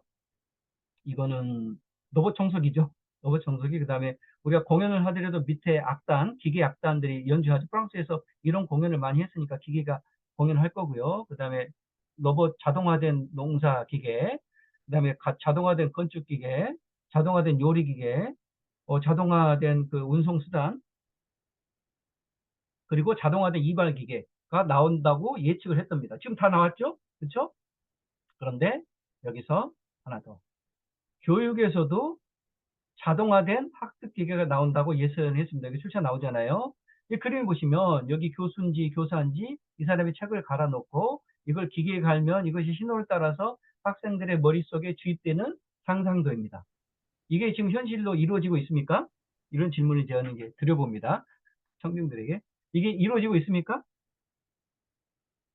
이쯤 제가 말씀드렸으면 이루어질 수 있다라고 대답을 하셔야 될 것 같습니다. 제 주장을 팔로우 하신 분들은 그럴 수 있다라고 하셔야 되고요. 지금 동의를 전혀 못하시다는 분들은 무슨 말이야 이렇게 반대 의견 하시겠죠. 이루어지고 있습니다. 이때 아마 정확히 모릅니다. 전기가 발명되던 시점이잖아요. 그러니까 이제 이 사람들은, 인문학자들은 이게 전기선을 통해서 지식이 들어간다고 상상을 했겠죠. 근데 지금 전기선이 아니고 어떻게 들어갑니까? 디지털 신호로 들어가고 있습니다. 디지털 신호로. 자, 이게 신물질주의입니다. 물질이 정보를 담아가지고 인간의 머릿속에 주입될 수 있고, 인간의 유기물적인 두뇌가 이 정보를 해독해가지고 의미와 뜻을 받아들일 수 있습니까? 이게 무기물적인 전기 화학적 신호가 유기물적인 두뇌 속에 들어와서 신호로 변환돼서 여기 학습자가 의미를 깨닫는 과정, 이게 통할 수 있습니까? 없습니까? 기술적으로 가능할까 안 가능할까요? 시간이 걸릴 수 있으면 가능합니다. 그렇죠? 이게 실현 중이잖아요. 디지털 기술 실현 중이죠. 자, 그래서 이런 예를 들어봅니다. 여기서 우리가 제가 전달되는 메시지가 있잖아요. 이걸 우리가 아이디어라고 하죠. 제가 뭐 학교에서 학생들한테 강의할 때도 그 아이디어겠죠. 이 아이디어는 추상적인 거잖아요. 이 아이디어가 어떻게 전달됩니까? 이 아이디어를 전혀 모르는 학생들한테 이건 뭐 E는 MC 스퀘어야 이렇게 설명하겠죠. 그럼 그 아이디어가 제 머릿속에 쓴 아이디어가 있지만 그거 직접적으로 나올 수가 없잖아요. 소리를 통해서 언어나 공식의 형태를 띠고 전달됩니다. 그럼 공기를 통해서 학생들이 귀에 들어가 가지고 그 상징화된 기호들이 머릿속에서 프로세스돼서 아이디어가 되는 겁니다. 이게 신물질주의라는 겁니다. 그 안에서 순수하게 어떤 것은 정신적인 현상이고 어떤 것은 물질적인 현상이라는 걸 완벽하게 구분할 수 있냐는 거죠. 없잖아요, 당연히. 그렇죠? 이게 신물주의적인 학습의 원리라는 겁니다. 우리는 그런데 자꾸 인본주의를 강조하다 보면 물질적인 학습과 정신적인 학습을 구분하려고 해요. 인간은 뭔가 의미가 있고, 뭐 우주는 어떻고, 그렇죠? 뭐 인간의 참 의미는 뭔가 물질로 해결할 수 없고, 이런 얘기를 자꾸 지금까지 저도 그랬습니다. 약간 5년 전까지는. 그런 관념으로 설명하려는 것은, 물론 어떤 특정 맥락에서 의미가 있겠지만, 앞으로는 이게 점점 융합되어 간다. 이런 말씀 들어봅니다. 자, 대표적인 게 일론 머스크 잘 아시잖아요. 뉴럴링크입니다. 뉴럴링크. 여기 보시면, 이거 그냥 간단하게 뭐 설명 교수님 다 아시잖아요. 뉴런의 신호가 여기 머릿속에서 전달되는데 거기다가 뉴럴링크 칩셋에 심어 놓으면 이 뉴런의 신호들을 칩셋이 머리카락 100분의 1, 10분의 1 정도밖에 안 된다고 해요. 요게. 그래서 잘 못 느낀다고 합니다. 이 칩셋의 신호를 따라가 가지고 여기에 저장되고 프로세스 되겠죠. 여기만 저장될까요? 인터넷에 전달돼 가지고 지구 반대편으로 전달됩니다. 그렇죠? 뉴럴링크에서 이걸 연구하는 거잖아요. 그럼 이걸 왜 연구합니까? 당연히 지금은 어떤 치매 환자라든가 두뇌 손상자 이런 사람들의 어떤 기능을 회복하기 위해서 연구가 됩니다. 현재는 당연히 그래야지 뭐 우리가 휴먼 서브젝트 프로토콜도 통과하고 이게 윤리적인 그 어떤 방해물에서 통과되잖아요. 그러니까 당연히 지금은 알츠하이머 환자들의 치유 같은 것들을 치료하기 위해서. 왜냐하면 이 칩셋을 심어야지 이 사람들이 사람도 알아보고 그다음에 정상적인 사회생활을 할 수 있고 이 칩셋 안에 여러 가지 이제 기능들을 집어넣겠죠. 그래서 일반 사람들과 같은 생활을 할 수 있게 된다는 거예요. 그러니까 칩셋이 두뇌 일부를 대체하는 거잖아요. 그렇죠? 그리고 실제로는 최근에 이제 원숭이 실험을 통해서 여기서 생각만으로 이 사람이 여기서 나는 사과를 먹고 싶다. 라는 아이디어를 보내면 이게 인터넷으로 연결돼 가지고 원숭이의 두뇌에 연결돼서 그 원숭이가 사과를 집게끔 하는 그런 연구가 제가 여기서 소개를 안 했습니다. 디테일한 거라서. 그런 연구들이 지금 많이 이루어지고 있습니다. 그렇죠? 그러니까 내가 원숭이한테 사과라고 얘기한 것도 아니고 원숭이한테 사과 그림 보여준 것도 아닌데 생각만으로 그 신호가 전달돼서 원숭이에게 전달되는 방식으로 물론 이제 초보적인 단계겠지만 연구되고 있다라는 겁니다. 자, 그리고 뉴럴링크가 대표적인 신물주의적인 그 정보의 전달을 보여주는 연구라고 말씀을 드려보고요. 객체지향 존재는 약간 철학적인 거고 이것이 아까 행위자망 이론에서 좀 더 고쳐야 되는 거다라는 말씀을 드려보고요. 사이버네티스 같은 삼각형 이런 것들 말씀드려봤죠. 아까 나왔던 그림이니까. 자, 여기서 이제 이 말씀을 드리려고 합니다. 자, 저도 이제 사회과학자로서 지금까지 되게 소셜 컬처럴 티오리로서 설명해 왔어요. 자연과학 하신 분들은 아마 이거 별로 관심이 없으실 거예요. 근데 사회과학 하신 분들은 거의 대부분 소셜 컬처럴 티오리가 거의 디폴트 이론값이었어요. 이 사회 문화적 맥락 때문에 이게 의미가 있고 우리 어떤 상호작용이 뭐 이렇게 어떤 그 힘을 얻고 뭐 이렇게 설명했다는 거죠. 그런데 앞으로는 이 컬처라고 하는 소시오는 필요해요. 우리 사람들의 모임이고 모든 것들이 네트워크니까. 근데 이 컬처는 되게 인본주의적 관념이다라고 이제 저는 저뿐만 아니라 그렇게 규정할 수 있겠죠. 그래서 이 인본주의적 관념을 넘어서서 소시오 매트리얼 띠오리. 교수님들 검색해 보세요. 앞으로 소시오 매트리얼 띠오리라고 하는 연구들이 엄청나게 많이 나올 겁니다. 저도 이 이론을 바탕으로 교육학에서 이제 논문들을 쓰고 있습니다. 이 방식으로 이제 설명을 하는 거죠. 예를 들면 예전에는 교실에서 학습이 일어나려면 동료들끼리 이 소시오 컬처럴 문화적인 뭐 공감을 이루어서 그 문화적 배경으로 학습을 하고 서로 주고받고 뭐 이렇게 한다. 이게 학습이 잘 된다. 이렇게 설명했잖아요. 이제 더 이상 그런 설명도 유효하지만 앞으로는 소시오 매트리얼 교실 안에는 사람들만 있는 게 아니고 여러 가지 도구들이 있고 환경들이 있고 뭐 공간적 배치가 있고 그래서 이 공간적 배치, 매트리얼한 요인들이 우리의 학습에 공헌한다. 이런 식의 설명하는 이론들이 앞으로 많이 나오게 될 것이다. 라고 하는 거죠. 이게 이제 8인본지적 학습 이론이라는 겁니다. 그러니까 우리가 이제 그런 뭐 여러 가지 이제 연구나 이론들이 많이 나올 거다라는 말씀 드려보고요. 자, 그다음에 조금 이제 조금 설명이 필요한 게 포스트 현상학입니다. 포스트 현상학. 아까 나왔던 그림입니다. 인간이 세상을 이제는 테크놀로지를 중심으로 학습한다는 거고요. 요것에 약간 이론적인 멀빅이라는 사람이 이런 이론들을 많이 얘기를 해놨다는 그 참고문을 말씀드려보고요. 그래서 그래서 이 버빅이라는 사람은 기술의 현상학, 뭐 사람 기술의 관계성을 강조했던 현상학자, 포스트 현상학자입니다. 여기서 이제 그런 거죠. 실증주의 현상학과 다르게 포스트 현상학이 강조되는 바는 우리가 앞으로 아마 특히 MZ세대는 그렇습니다. MZ세대는 우리는 이 교수님들이나 저나 약간 이제 기성세대니까 그러지 않을 수도 있는데 MZ세대들은 더 이상 실질적으로 하는 경험만이 아니라 가상현실 경험, 그다음에 뉴미디어를 활동한다든가 이런 것들 통. 그다음에 내가 뭐 주체가 굳이 돼야 되냐 안 돼야 되냐 이런 것 별로 요즘에 이제 약간 우스갯소리로 요즘 젊은 애들은 주체성 개념이 없어. 이것도 사실은 그럴 수 있을 것 같아요. 무슨 주체성? 우리는 되게 주체성을 강조했잖아요.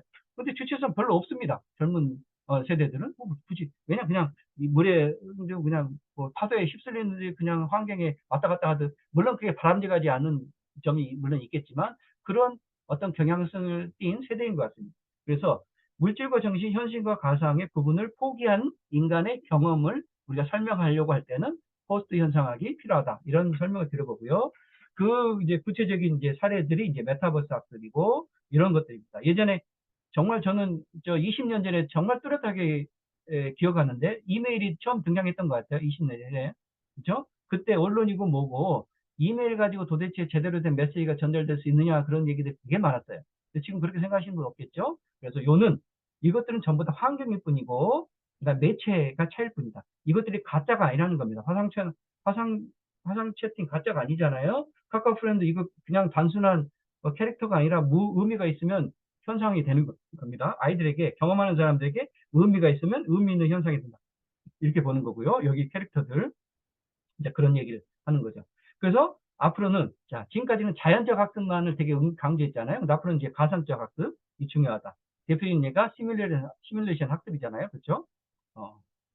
당연히 시뮬레이션 학습이라는 게 점점 확대될 수밖에 없겠죠.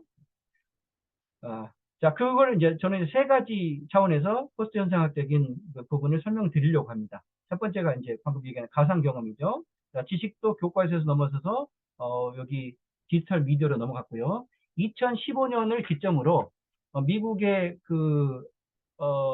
대부분의 그 주요 대학들, 아이비리그 대학들이 구글과 협력해서 95%의 장서를 전부 다 디지털화했습니다. 2015년에 대학들의 아이비리그 주요한 하버드, 뭐 스탠퍼드, 일 주요한 대학들의 장서 95%를 디지털화했습니다. 나머지는 뭐 희귀본, 소장본 뭐 이런 거 있잖아요. 그거는 빼놓고 뭐 지금 아마 됐을 수도 있겠죠. 그래서 지금은 다 디지털 교과서 시대다. 그다음에 인터넷으로 뭐 우리가 실리콘 브레인으로 연결되고 지금 가상현실도 환경이 변하게 된다라는 말씀을 들어보고요. 자, 그러면서 이제 여기서 피드보드라고 하는 개념을 하나 좀 설명을 드려볼게요. 피드보드는 아마 컴퓨터공학 하신 분은 아실 거예요. 인공지능에서도 딥러닝에서도 이게 핵심 개념입니다. 아시죠? 인공지능 딥러닝에서도 핵심 개념 요소 중에 하나가 피드보드가 들어갑니다. 자, 요겁니다. 자, 우리는 지금까지 피드백만을 강조했어요. 피드백. 그렇죠? 맨날 인문학자는 피드백. 왜 피드백을 강조했습니까? 피드백은 뭔가 논리적이고 이성적이고 회고적인 성찰이에요. 성찰. 성찰은 피드백이 가능합니다. 그런데 이건 피드백이 가능하지 않는 거예요. 예를 들어 동물적이고 감각적인 거. 미래를 뭐 어떤 앞을 지향해야 되는 거. 여기 그런 그림을 가져와 봤잖아요. 이 새끼 새가 뛰어내릴 때 피드백에서는 죽겠죠? 피드포워드를 해야 돼요. 앞으로 떨어질 환경이 어떤 것인지 100m 바깥에 호랑이가 접근했는지 안 했는지 이걸 미리 예측 대응하지 않으면 동물들은 생태적 환경에서 생존하기 어렵습니다. 그래서 피드포워드가 중요해요. 그런데 인간은 이 피드포워드는 버리고 점점 피드백만 강조했다는 거죠. 뭐 때문에? 이성을 강조한 나머지. 그렇죠? 우리가 운전할 때 피드포워드를 해야 됩니다. 10m 앞에서 왔을 때 대응하려고 하면 당연히 사고가 나겠죠. 100m, 200m 밖을 피드포워드 하면서 거기에서 엄청나게 들어온 데이터를 시사 선택해서 내가 받아들이고 프로세스하는 겁니다. 이걸 우리가 다 하고 있어요. 그런데 이걸 강조하지 않았다는 거죠. 왜 그렇습니까? 아까 인본주의적인 학습만 강조한 나머지. 이런 거 강조했잖아요. 피드백. 우리는 인지적으로 해야 되고 단계적으로 학습해야 되고 뭐 되새김해야 되고 해고하고 성찰해야 된다. 이것만 학습 원리를 강조했잖아요. 자, 다시 말씀드릴게요. 이런 것에 뛰어난 학생들은 소수 있겠죠. 논리적인 학생들, 되게 차분한 학생들, 그렇죠? 그런데 되게 뭐 이렇게 신체적으로 학습하고 되게 감각적이고 혹은 창의성이 강한 학생들은 이런 논리적이고 피드백적인 것에 맞지 않을 수 있습니다. 우리가 창의성이라고 하는 것도 뭐 여러 가지 논리학자도 얘기하지만 연역적 사고, 귀납적 사고 말고 가추법적 사고, 어브덕션적 사고가 창의법의 핵심이다. 뭐 이런 얘기를 합니다. 그렇죠? 그러니까 연역적, 귀납적으로는 왔다 갔다 해서 새로운 아이디어가 나올 수가 없고 가설을 추정하는 가추법, 어브덕션적 사고. 이거는 뭔가 새로운 것들을 해야 돼요. 이게 약간 피드포워드적인 그런 사고이라고 설명할 수 있겠죠. 그래서 피드포워드적인 학습 원리를 많이 필요하겠다. 이게 주로 누가 할까요?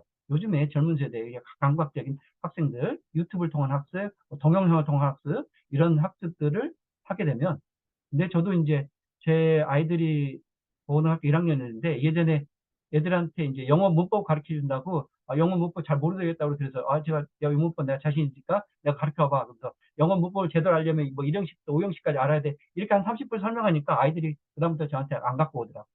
요즘 아이들은요, 우리가 학습했던 것처럼 체계적으로 그렇게 학습하지 않습니다.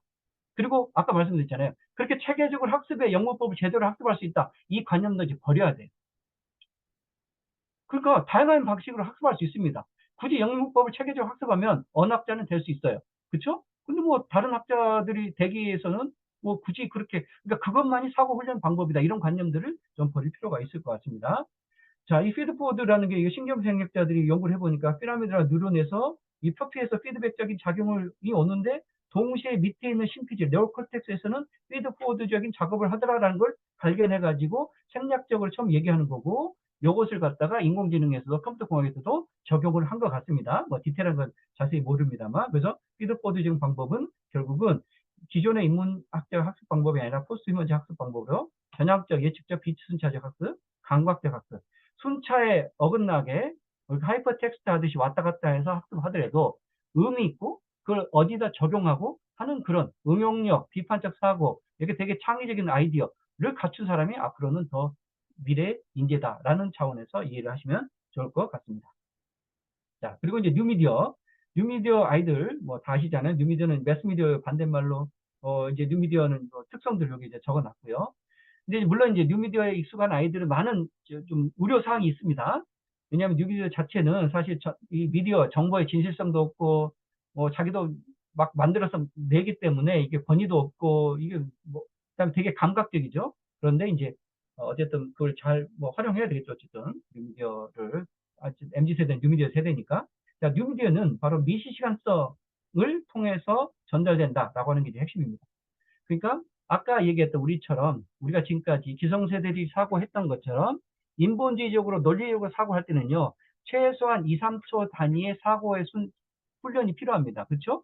그런데 뉴미디어라고 하는 그 미디어의 단위는 10분의 1, 100분의 1초 단위의 미시시간적 단위로 데이터를 주고받고 하고 어떤 자극과 정보를 주기 때문에 거기에서 익숙한 학생들은 그 논리적이고 2, 3초 사고하는 그런 훈련에 적합하지 않을 수 있다라고 하는 거죠. 그래서 이 미시시간성이라고 하는 것들을 잘 살리는 학습 매체를 새롭게 이제 재구성할 필요가 있다. 뭐 그렇게 보는 거죠. 그래서 이제 기존의 리터러시라고 하는 개념도 문자와 이성을 강조하는 것이라면 앞으로는 센시티비티가 중요할 것이다. 그다음에 되게 구조주의 강조했잖아요. 이제 이것도 지식의 구조라는 게 저도 이제 지식의 구조가 있습니까라는 질문을 드려본다면 그 교수님들 전공 분야에서 구조를 바탕으로 학습은 하셨겠지만 지식의 구조 자체가 있다라고 하기보다는 뭐 사고의 구조, 학생들이 그걸 순차적으로 따라가는 편의성과 효율성과 뭐 이런 차원에서 구조를 만들어 놓을 수는 있겠죠. 근데 지식 자체가 구조가 있는 거는 아니다라고 볼 수 있겠죠. 근데 우리가 지금은 이제 하이퍼텍스트를 왔다 갔다 충분히 할 수 있다라는 겁니다. 그다음에 멀티모달리티를 활용한 학습들이 필요하겠다. 그러니까 앞으로 이제 논리 수학적 지식만을 갖춘 사람이 미래의 인재가 될 것인가 라는 부분에 있어서 우리가 다시 한번 생각해 봐야 된다. 이런 말씀을 드려보고요. 뭐 이것도 그냥 넘어가도록 하겠습니다. 자, 자, AI 기반 학습의 이제 이론적 기초로서 이제 몇 가지가 있을 텐데요. 이건 그냥 간단하게 말씀드릴게요. 예전에는 인지주의 학습이 주된, 저도 이제 교육학이 있다 보니까 주로 이제 이런 학습 이론을 가지고 막 설명하잖아요. 이런 학습이 반드시 필요하다. 이걸 원리에 따라 학습해야 된다. 이런 얘기 했었는데, 과거에는 이제 인지주의 학습 이론이 대세했다는 겁니다. 이것이 지금은 연결주의로 바뀌었다라는 겁니다.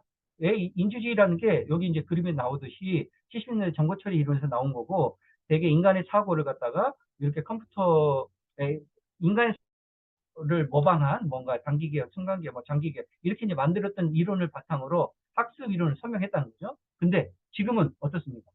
아까 말씀드렸듯이 이제 개인이 학생들이 자기 머릿속을 기반으로 뭔가를 학습하려는 그 관념을 이제 버리시라는 거예요. 연결됐다는 거죠.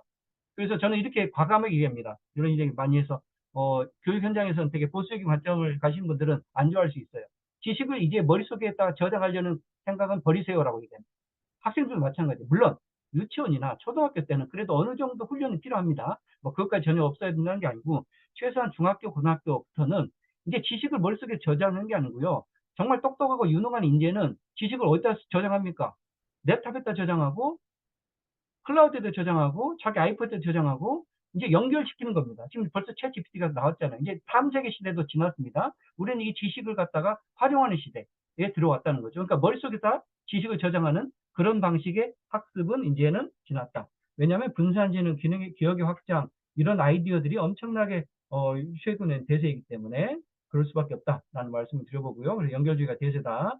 여기 이제 딥러닝의 메커니즘도 하고 여기 언어학과 그다음에 이 컴퓨터공학에서는 기본적으로 연결주의가 예전부터 있었다는 거죠. 그다음에 또 하나의 학습 이론이 학교 교육 현장에서 유효한 학습 이론이 교사들한테 물어보면 다 뭐 70% 이 얘기예요. 구성주의 차원에서 가르친다 그래요. 구성주의.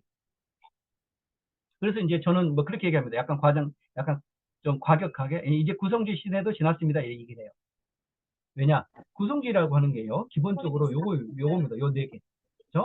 되게 맥락적 학습을 중요하고 학생들이 뭔가 그 상황에서 주도성을 가지고 뭐 의미를 형성해가면서 학습하는 게 구성주의다. 이게 지금 뭐 최근까지는 의미가 있었어요. 근데 앞으로는 이제 점점 이런 것들보다는 이 관계주의적 학습의 이론들이 더, 뭐 어느 정도 일부 포션을 차지할 것이다. 이렇게 이제 말씀을 드려봅니다. 그래서 학습자 지식 방법이 구분이 안 된다는 거예요. 그러니까 학습자가 주체성을 가지고 자 지금부터 이 지식을 이 방법을 학습하겠지 이런 관념들을 이제 벗어나자 이런 말씀을 드려봅니다. 그리고 이제 뭐 여기 이제 뭐 경어적 학습 이것도 그냥 넘어갈게요. 뭐 교수님들은 여기는 뭐 별로 이렇게 관심이 없으실 것 같으니까요.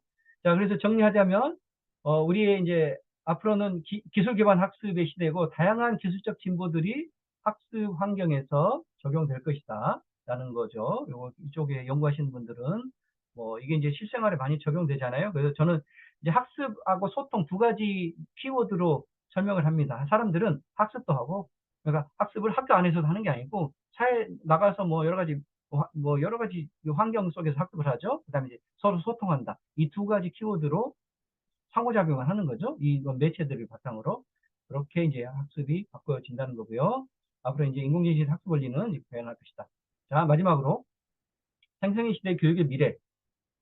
챗 GPT 확장성 뭐 굳이 요즘에 많이 강의가 있으니까 강의가 많이 있으니까 설명 안 드리겠습니다. 핵심은 그거 같아요. 이 코파일럿이라는 것과 오토 GPT. 오토 GPT 잘 아시죠? GPT가 알아서 하는 겁니다. 그렇죠? 아까 프로메테우스 말씀을 드렸었고 인공지능이 스스로 주체성을 가지고 뭔가 명령 하나만 주면 알아서 할 수 있다는 거죠. 물론 그 명령 하나를 인공지능이 이해해서 주문한 사람이 원하는 것을 가져오기 위해서는 뭘 원하는지에 대한 충분히 사전 작업이 있어야 되고 뭐 프롬프트도 잘 정리해야 되고 뭐 그런 작업이 있어야 되겠죠. 근데 어쨌든 기본적으로 목표나 이런 것들 설정해 놓으면 인공지능이 알아서 작업 훨씬 더 많은 부분 알아서 해주는 거 어렵지 않다라는 거고요. 그것이 결국은 사람은 이제 결국은 뭐 자기 성찰, 비판적 추론, 문제 해결 여기에만 집중을 해야 되는 시점이 아닌 것 같아요. 대부분의 기계적 작업들은 챗GPT나 인공지능이 해줄 수 있을 것 같습니다. 물론 그러면 사회에서 뭐 직장이나 이런 문제들이 있겠지만, 그래서 직장을 잃기 때문에 그냥 대체하지 않겠다. 뭐 충분히 가능한 시나리오입니다. 자, 저는 이제 또 교수님들 계시니까 연구자로서 연구의 미래 같은 것들을 좀 고민을 해봅니다. 인공지능 분야의 연구가 엄청나게 확장된다는 거 잘 아시고 계실 것 같고요. AI를 연구에 활용할 때 어떻게 하십니까? 뒤에 좀 말씀을 해주세요. 예전에 예를 들어서 논문 자료 검색할 때 주로 구글 스칼라 같은 거 검색했고, 또 초창기에는 그 참고문을 정리하는데, 그러니까 20년 전에는 참고문을 정리하는 것만 가지고도 되게 고생하고, 그거 잘 정리해 놓고, 제가 뭐 박사과정 하고 나서 한 15년 전에 박사 공부하고 나서, 야, 이렇게 많이 공부했으니까 이거 잘 정리해 가지고 이걸 내 자산으로 삼아야 되겠다, 이런 생각을 하잖아요. 근데 그것도 다 옛날 얘기인 것 같아요. 지금 구글 스칼라 보면 웬만하면 다 나옵니다. 전공 분야에 따라 다루겠습니다만. 어, 그러니까 이제 그런 데이터를 관리하는 것도 이제 더 이상 의미가 없고, 우리가 원하면 언제든지 찾아줄 수가 있고, 예전에 또 지금까지 최근까지의 주로 공부하는 방식은 외국의 논문 주제 검색해서 논문 적절한 논문을 리뷰하고, 그다음에 리뷰를 검색하고, 과정도 힘들잖아요. 거기서 이제 나한테 필요한 논문을 찾고, 그 논문 애브스트랙트 읽고, 의미가 있으면 또 본문 대충 읽고, 그래가지고 내용 뽑아 쓰고, 이렇게 주로 연구했겠죠. 주로 인문사회학에 계신 분들 그런 연구를 많이 하는데, 이제 그런 역할들을 AI가 뭐 지금 약간 시행착오가 있지만 어느 정도 해줄 수가 있을 것 같아요. 그러니까 이제 딜레마가 되는 거죠. 그러면 실제 인간 연구자가 할 수 있는 부분은 무엇인가? 이런 부분에 대해서 연구 윤리 문제도 있을 수 있고, 아무튼 그렇습니다. 그래서 연구 성과도 이걸 잘 활용하면 양극화가 될 수 있을 것 같아요.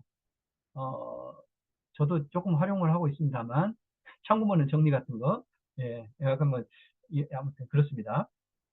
그리고 뭐, 자, 그래서 그런 것들이 좀 고민이 되고요. 자, 빅데이터가 주는 교육에 주는 시사점, 이런 고민을 해봤습니다. 저는 아까 우리 김 교수님이 소개하셨듯이 지금까지 질적 연구를 해왔습니다. 제가 인공지능 뭐 이거 한다고 하지만 저는 공학 이런 거 잘 모르고요. 인공지능 실체적인 거 잘 모릅니다. 기술적인 거 잘 모르는 사람이고, 되게 인문학적인 배경을 가진 사람이에요. 그리고 연구 방법론에 있어서도요, 인문학적인 질적 연구를 거의 100% 해오고 있는 사람입니다.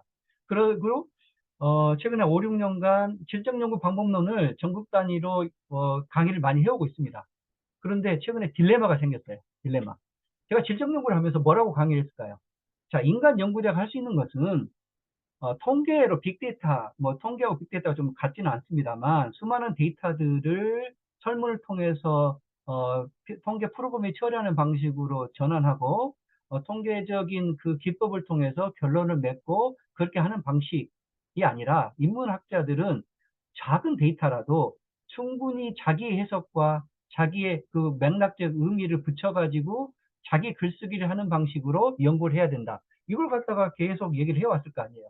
그렇죠? 여기에 핵심 뭐냐면, 연구자로서의 주관적인 해석, 이론에 대한 이해, 데이터에 대한 뭐 분석, 그렇죠? 통찰, 이것을 글쓰기로 녹여내는 작업이 질적 연구에서 필요하다, 이렇게 얘기를 했는데, 앞으로의 빅데이터 시대에는 이거를 인간을 대신해서 빅데이터가 충분히 해줄 수 있다라는 우려가 듭니다. 실제로 어느 정도 그렇게 해줄 수 있을 것 같아요. 자, 여기서 핵심이 뭐냐면, 빅데이터가 하는 분석의 방법하고 기존의 통계적인 분석 방법하고는 성격이 다르다는 거죠. 여기 통계 전문가이신 교수님이 계실 텐데 뒤에 이제 좀 코멘트 좀 해주세요. 그러니까 통계는 제가 이해하기는 그렇습니다. 아까 얘기했듯이 현장에 있는 데이터를 보통 사회과학에서는 설문지나 여러 가지 관찰이 되든 뭐든 이렇게 다시 한번 간접적으로 코딩할 수 있는 어떤 숫자적 데이터를 바꾼 다음에, 그다음에 그 많은 데이터, 대량의 데이터를 통계 기법을 통해서 결론을 내리는 거잖아요. 이거는 말 그대로 통계 프로그램이나 그것에 의존하는 건데, 빅데이터는 엄청나게 많은 데이터가 갖고 있는 그 자체의 의미를 해석해 낼 수 있다는 거죠. 그러니까 통계가 돌릴 수 있는 방식으로 데이터를 전환할 필요가 없다는 겁니다. 옛날에는 인간으로서 불가능한 것을 충분히 많은 데이터는 그 안에서 의미를 뽑아낼 수 있다라는 거죠. 그러니까 빅데이터가 그렇게 충분한 어떤 뭐 데이터 해석의 알고리즘이 연구를 위한 알고리즘이 개발된다면 그곳에서 임플리케이션을 뽑아내는 거, 어떤 결론이나 어떤 경향성이나 이런 것도 뽑아내는 것을 충분하고 이제 더 이상 인간은 별로 할 일이 없어지지 않겠는가라는 우려가 들어지는 겁니다. 그게 이제 양질 전환의 법칙이라는 거고요. 이제 아무튼 그런 고민을 좀 해보는 거고요. 또 하나 이제 몇 가지 말씀드린 블랙박스 문제, 할루시네이션 문제 이런 얘기들이 언급이 되고 있습니다. 요건 이제 제 의견입니다. 요건 인공지능을 연구하는 학자들 사이에서도 의견이 통일되지는 않을 수 있을 것 같습니다. 자, 블랙박스 문제가 뭘까요? 인공지능이 뭔가를 계산해서 답을 내놓는데 이 안에서 어떤 방식으로 계산해서 알고리즘이 만약 딥러닝의 수많은 히든 레이더 속에서 계산이 이루어지잖아요. 처리해서 답을 내놓는데 어떤 방식으로 답을 내놓는지 구체적으로 프로그램의 설계자들도 알 수 없다는 게 블랙박스 문제겠죠. 그렇죠? 알 수 없습니다. 그래서 이거 문제가 될까요? 이런 거죠. 그다음에 헐리시네이션의 문제가 있어요. 얘가 뭔가를 답을 하고 있는데 자기가 무슨 답을 하는지 이게 맞는 답인지 아닌 답인지를 잘 모르고 응답을 합니다. 그렇죠? 그러니까 잘못된 응답이 나올 수 있어요. 지금 챗GPT가 그렇게 해서 지금 약간 기능의 제한을 걸어뒀더라고요. 한두 달 전까지는 얘가 막 대답을 했어요. 저 구독 끊었습니다. 최근에는 얘가 엉뚱한 대답을 합니다. 그러니까 조심을 하는 거예요. 예전에는 막 대답을 했어요. 자, 약간 이것도 교수님 앞에서 제 약간 편하게 경험담을 말씀드리자면 예전에는요. 그래서 이제 이런 얘기를 하면 주변에 이제 뭐 동료도 그렇게 합니다. 역시 이제 질문하는 사람이 중요하다. 학생들이 막 질문하고 이게 정답이니라고 쓰는 건 당연히 안 됩니다. 그렇죠? 그 정답이 아닌 확률이 높으니까. 근데 이제 어떤 분야의 전문가들이 질문을 하겠죠? 그럼 얘가 대신 찾아줘요. 훨씬 데이터를 원하는 걸 찾아줘요. 그리고 그걸 갖다가 검증하는 작업은 우리가 하면 되는 겁니다. 엄청나게 효율적이에요. 그렇게 했어요. 그 초창기에는 한두 달 전까지는 챗GPT가 그걸 해줬어요. 그러니까 오케이, 땡큐. 내가 알아서 정리할게.가 됐어요. 근데 지금은 자꾸 내가 질문을 해도 얘가 답을 안 해주거나 회피하거나 뭐 너무 뻔한 얘기. 내가 네 대답을 들으려면 너에게 뭐하게 질문해. 하는 정도의 수준을 응답을 하더라고. 그래서 구독을 끊었습니다. 자, 요는 뭐냐면 이렇게 대답을 했을 때 얘가 알고 대답하느냐, 모르고 대답하느냐 했을 때 hallucination, 모르고 대답한다는 겁니다. 당연하죠. 얘가 지금 마이크로소프트가 오픈 AI가 운영하는 인공지능 AI가 내가 갑자기 접속해가지고 질문했을 때 내가 뭘 원하는지 그 진정한 질문의 의도가 무엇인지를 어떻게 알겠습니까? 모르는 게 너무 당연합니다. 그렇다고 해서 이게 중요합니다. 그렇다고 해서 인공지능 그러면 알 수 없느냐? 이게 아니라는 겁니다. 아까 의식에 대해서 말씀드렸죠. 자, 제가 여기 언어 발달이 백그라운드예요. 제가 우리 딸들이 쌍생아인데요. 고등학생들. 얘네들 언어 발달하는 과정을 써서 는 책이고요. 논문도 여러 편 썼습니다. 언어 발달을 전공한 학자의 입장에서 말씀드리면 아이들이 다 그렇습니다. 2살, 3살, 4살, 5살 때 애들이 응답할 때요. 모르고 대답합니다. 그렇죠? 이거 할루시네이션 상태에서 하는 거예요. 5살짜리들이 뭘 알고 대답을 하겠어요? 안다고 생각하고 하겠죠? 그런데요, 이게 무서운 겁니다. 핵심이 이거예요. 인공지능이 자기가 안다고 착각하고 대답하는 게 무서운 겁니다. 그거 누가 설계할 수 있나요? 설계 못하죠. 그렇죠? 얘가 머릿속에서 막 굴리는 거예요. 그리고 그렇게 굴리는 게 엄청나게 사고 훈련 통해서 이제 그 기하급수적으로 이 능력이 확장되어 갈 겁니다. 그리고 엄청난 성능의 인공지능을 우리가 소유할 수 있다면 걔한테 뭔가 질문하고 응답하는 것은 그 가치, 응답의 가치는 비교할 수가 없을 거예요. 그렇죠? 물론 그렇다고 해서 뭐 인간의 삶의 의미가 무엇인가 네가 답을 내줘. 그런 것도 대답할 수 없겠죠. 뭐 지구의 뭐 미래가 어떻게 되고 그걸 결정적인 게 아니잖아요. 불확정성적인 것은 당연히 대답할 수 없습니다. 물론 트렌드를 통해서 예측은 할 수 있겠습니다만. 그렇죠? 그래서 요는 자, 블랙박스의 문제가 아니다. 할루시네이션, 저는 무섭습니다. 이게 할루시네이션 한다는 것 자체가 무섭다라고 생각을 하는 거고요. 우리가 사실 그러면 자꾸 우리가 인간은 똑똑하고 인공지능은 아주 멀었어라고 하는 것 자체가 착각이다라는 말씀 드리는 거예요. 왜냐하면 저도 인간으로서 기계적으로 20% 행동하고요. 본능적으로 20% 행동하고요. 관습적으로 40% 행동합니다. 제가 순수하게 이성적으로 행동하는 시간은 오늘 또 이 2시간 포함해서 몇 시간 안 될 거예요. 24시간 중에서. 대부분 기계적, 본능적, 관습적으로 해요. 인간들은. 대부분 인간들이 그래요. 그렇죠? 그런데 그 인간은 뭔가 대단한 것이냐고 얘기하고 인공지능은 그러니까 인간이 대단한 것은 개인이 대단한 게 아니고 인류 집단을 놓고 보면은 뭐 그런 건 얘기할 수 있겠죠. 그래서 우리가 이제 인공지능의 가능성을 생각할 때도 조금 생각을 바꿀 필요가 있다라는 거고요. 자, 인공지능의 지도성은 제너레이티브 에이전트 생성형 에이전트를 가지고 있고 이미 이걸 하고 있죠. 자, 예전에 지금 인공지능은 상황을 인지하고 계획하고 성찰을 스스로 합니다. 그리고 실행을 해요. 그죠? 이게 아까 얘기하는 그 오토 GPT가 하고 있는 얘기라는 겁니다. 그래서 이거에 대한 뭐 실험도 있는데 뭐 간단하게 말씀드리면 이런 실험을 해봤더니 결국은 인간의 뇌에서 일어나는 프로세스와 메모리 아키텍처 여기에 여기 이제 스몰빌이라고 하는 곳이에요. 그냥 간단하게 말씀드리면 스몰빌이라고 하는 곳 최근의 실험입니다. 여기에 인공지능 아바타를 25개를 심어놓고 얘가 알아서 행동하게 합니다. 물론 기본적인 시드 값을 정해놓고 네가 여기서 자유롭게 생활해 라고 해요. 그러고 나서 어떤 이벤트를 준 다음에 그 이벤트에 대해서 인공지능들이 나중에 어떻게 생각하는가를 보는 겁니다. 그거하고 이걸 똑같은 상황을 인간들한테 100명들한테 연구를 해요. 인공지능 캐릭터는 25이고요. 그거 곱하기 4인 100명한테 설문을 돌려서 설문을 던져서 그 사람들이 응답하는 것을 비교하는 연구입니다. 그래서 인간들이 이런 상황에서 응답하는 방식과 요 메모리에 되는 인공지능 25개 인공지능 캐릭터들의 메모리에 기록된 얘네들의 생각을 비교해 봤을 때 누가 더 이성적이냐라고 하는 작은 실험입니다. 작은 실험했을 때 결론이 이거예요. 제일 위에 모든 조건, 아까 성찰, 계획, 상황 인지라는 거 있잖아요. 이게 페라미터예요. 이 페라미터 세 가지를 상황 인지, 계획, 성찰을 다 할 수 있게끔 셋 on을 해놓고 했더니 얘가 인간보다 훨씬 이성적인 거예요. 그쵸? 그쵸? 맨 위에 거. 전혀, 그렇죠? 그 다음 인간은 제일 밑에 건데 여기서 이제 뭐 4등 정도밖에 안 됩니다. 모든 것들 다 껐을 때보다 인간은 이성적이지만 모든 것을 다 켰을 때보다는 훨씬 이 인공지능이 이성적인 판단을 하더라라는 겁니다. 인간 100명에 물어보는 걸 통계 냈을 때하고 비교해서. 자, 이건 뭐 아주 그냥 재미삼아 하는 실험이긴 한데 요는 누가 더 이성적인가라고 했을 때 사실 이성의 기준으로 해서 인간이 더 낫다라고 얘기하기가 어렵다. 이런 얘기입니다.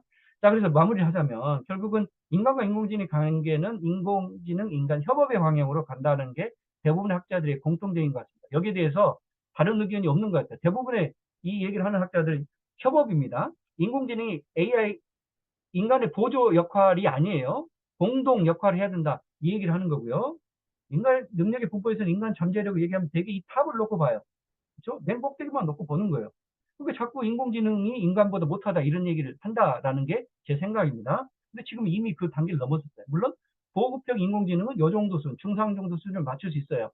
사실 뭐 중상 정도 수준도 우리가 중상 수준의 뭐 어떤 뭐 이성적 능력에 해당되는 사람들이 몇 퍼센트 될까요? 70% 넘고 그렇지 않잖아요. 뭐 그런 얘기예요. 그리고 신체성, 인지 능력, 정서성은 앞으로 더 발전되겠지만 사회성이나 윤리적 문제는 인공지능에 맡기기는 어렵겠죠. 그래서 아까 말씀드렸듯이 윤리 사회적 문제는 남아 있습니다. 그런 말씀 드려보고요. 자, 챗GPT가 핵심은 그건 것 같아요. 제가 봤을 때 디지털 종교 개혁이라는 것. 이게 엄청난 반향을 일으키게 된 이유는 기존에만 해도 컴퓨터 공학자들이나 프로그래머들이 다 해주는 방식으로 인공지능에게 명령을 내리고 그걸 받아가지고 우리 같은 일반인들에게 전달해 줬잖아요. 그런데 이 대화형 생성형 인공지능은 스스로 일반인들도 얘한테 물어보니까 그냥 내가 원하는 거, 웬만한 거 다 찾아준단 말이에요. 이게 저는 디지털 종교개혁, 물론 이 표현을 누가 썼는지 모르겠습니다만 이렇게 표현을 쓰고 싶습니다. 예전에 우리가 신과 직접적으로 소통을 못했을 때는 제사장들을 거쳐야 했지만 그것이 아닌 지금 상황에서는 그래서 이제 종교개혁이 일어났잖아요. 그런 얘기 들어보고요. AI 윤리 문제는 결국은 뭐 그러니까 우리가 AI한테 윤리 문제를 부과하기 전에 인간 사회가 안고 있는 수많은 윤리적인 문제나 정치, 뭐 경제적인 어떤 그 부조리, 불합리, 부당화 이 문제를 해결해야 된다. 인공지능한테 윤리 물어놓고 거기에 대한 응답이 이게 너무 두렵다 이렇게 얘기하는 게 되게 웃기다는 거예요. 인공지능은 윤리적으로 뭘 할 수 있는 게 없습니다. 현재까지는. 그렇죠? 우리가 두려워하는 건지 뭘 두려워하는 거냐면요. 우리가 인간 사회에서 지금까지 힘이 강하고 우리를 지배했던 소수의 어떤 집단들한테 당했던 그 전쟁도 지금 일어나고 있잖아요. 힘이 강한 사람에게 당했던 그 두려움을 인공지능에 대해서 투사하고 있는 것 뿐입니다. 그렇죠? 그리고 당연히 인공지능이 뭐 지배할 수도 있고, 근데 인공지능이 지배할 시나리오를 걱정하기보다는 인공지능을 컨트롤하는 소수의 인류 집단을 두려워하거나 정치적으로 견제하거나 거버넌스의 문제를 세우는 게 우선이다. 라고 명확하게 말씀드립니다. 우리가 두려워할 것은 인간 사회에 있는 권력의 문제, 이것이 먼저다라는 말씀 드려보는 거고요. 자, 그래서 이제 많은 학자들이 공존의 문제를 얘기합니다. 어떻게 공존할 것인가 이런 책도 있고요. 공존한 인공지능을 만들 것인가 이런 얘기도 합니다.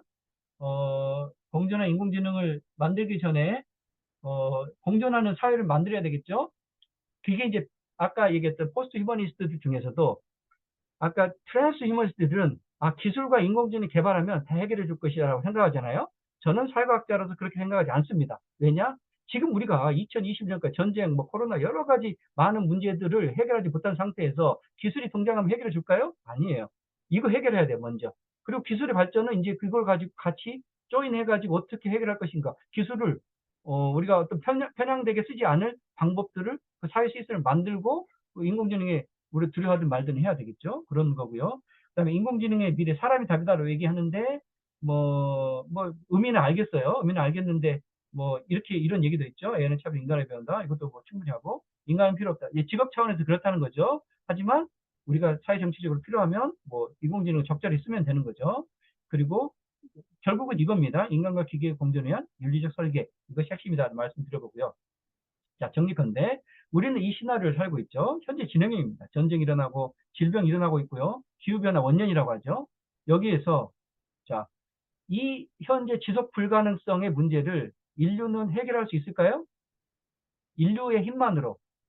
자, 이게 아까 네오 휴머니스트들이 얘기하는 게 그겁니다. 인간성을 다시 회복하면 해결할 수 있을 것이다 라는 거예요. 우리가 좀 더 잘해보자. 뭐 이런 거죠.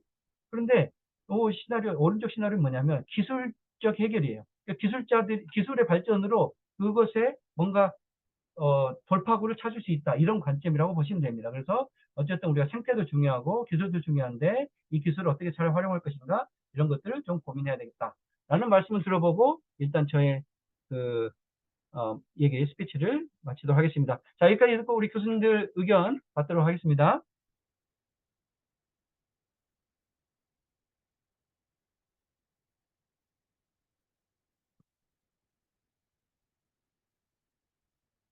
네, 혹시 질문을 이렇게 채팅창에 주셔도 되고요. 제가 채팅창 한번 볼게요.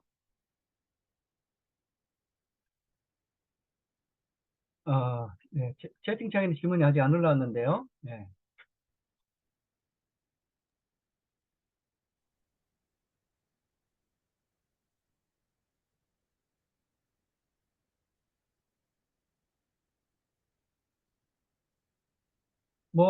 제가 혹시 업데이트 안 된 내용을 얘기했다거나 혹시 다른 의견을 가지신 분들도 예, 얼마든지 말씀해 주신 거 환영합니다.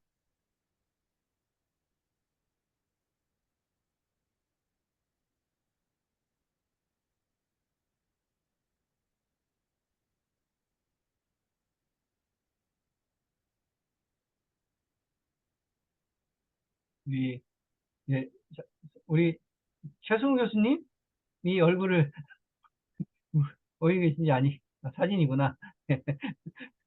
네. 예.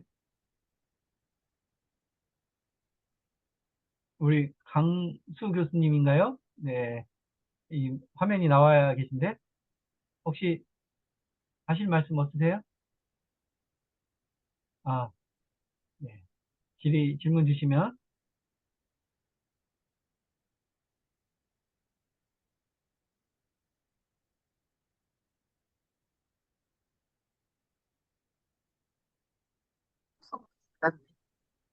네.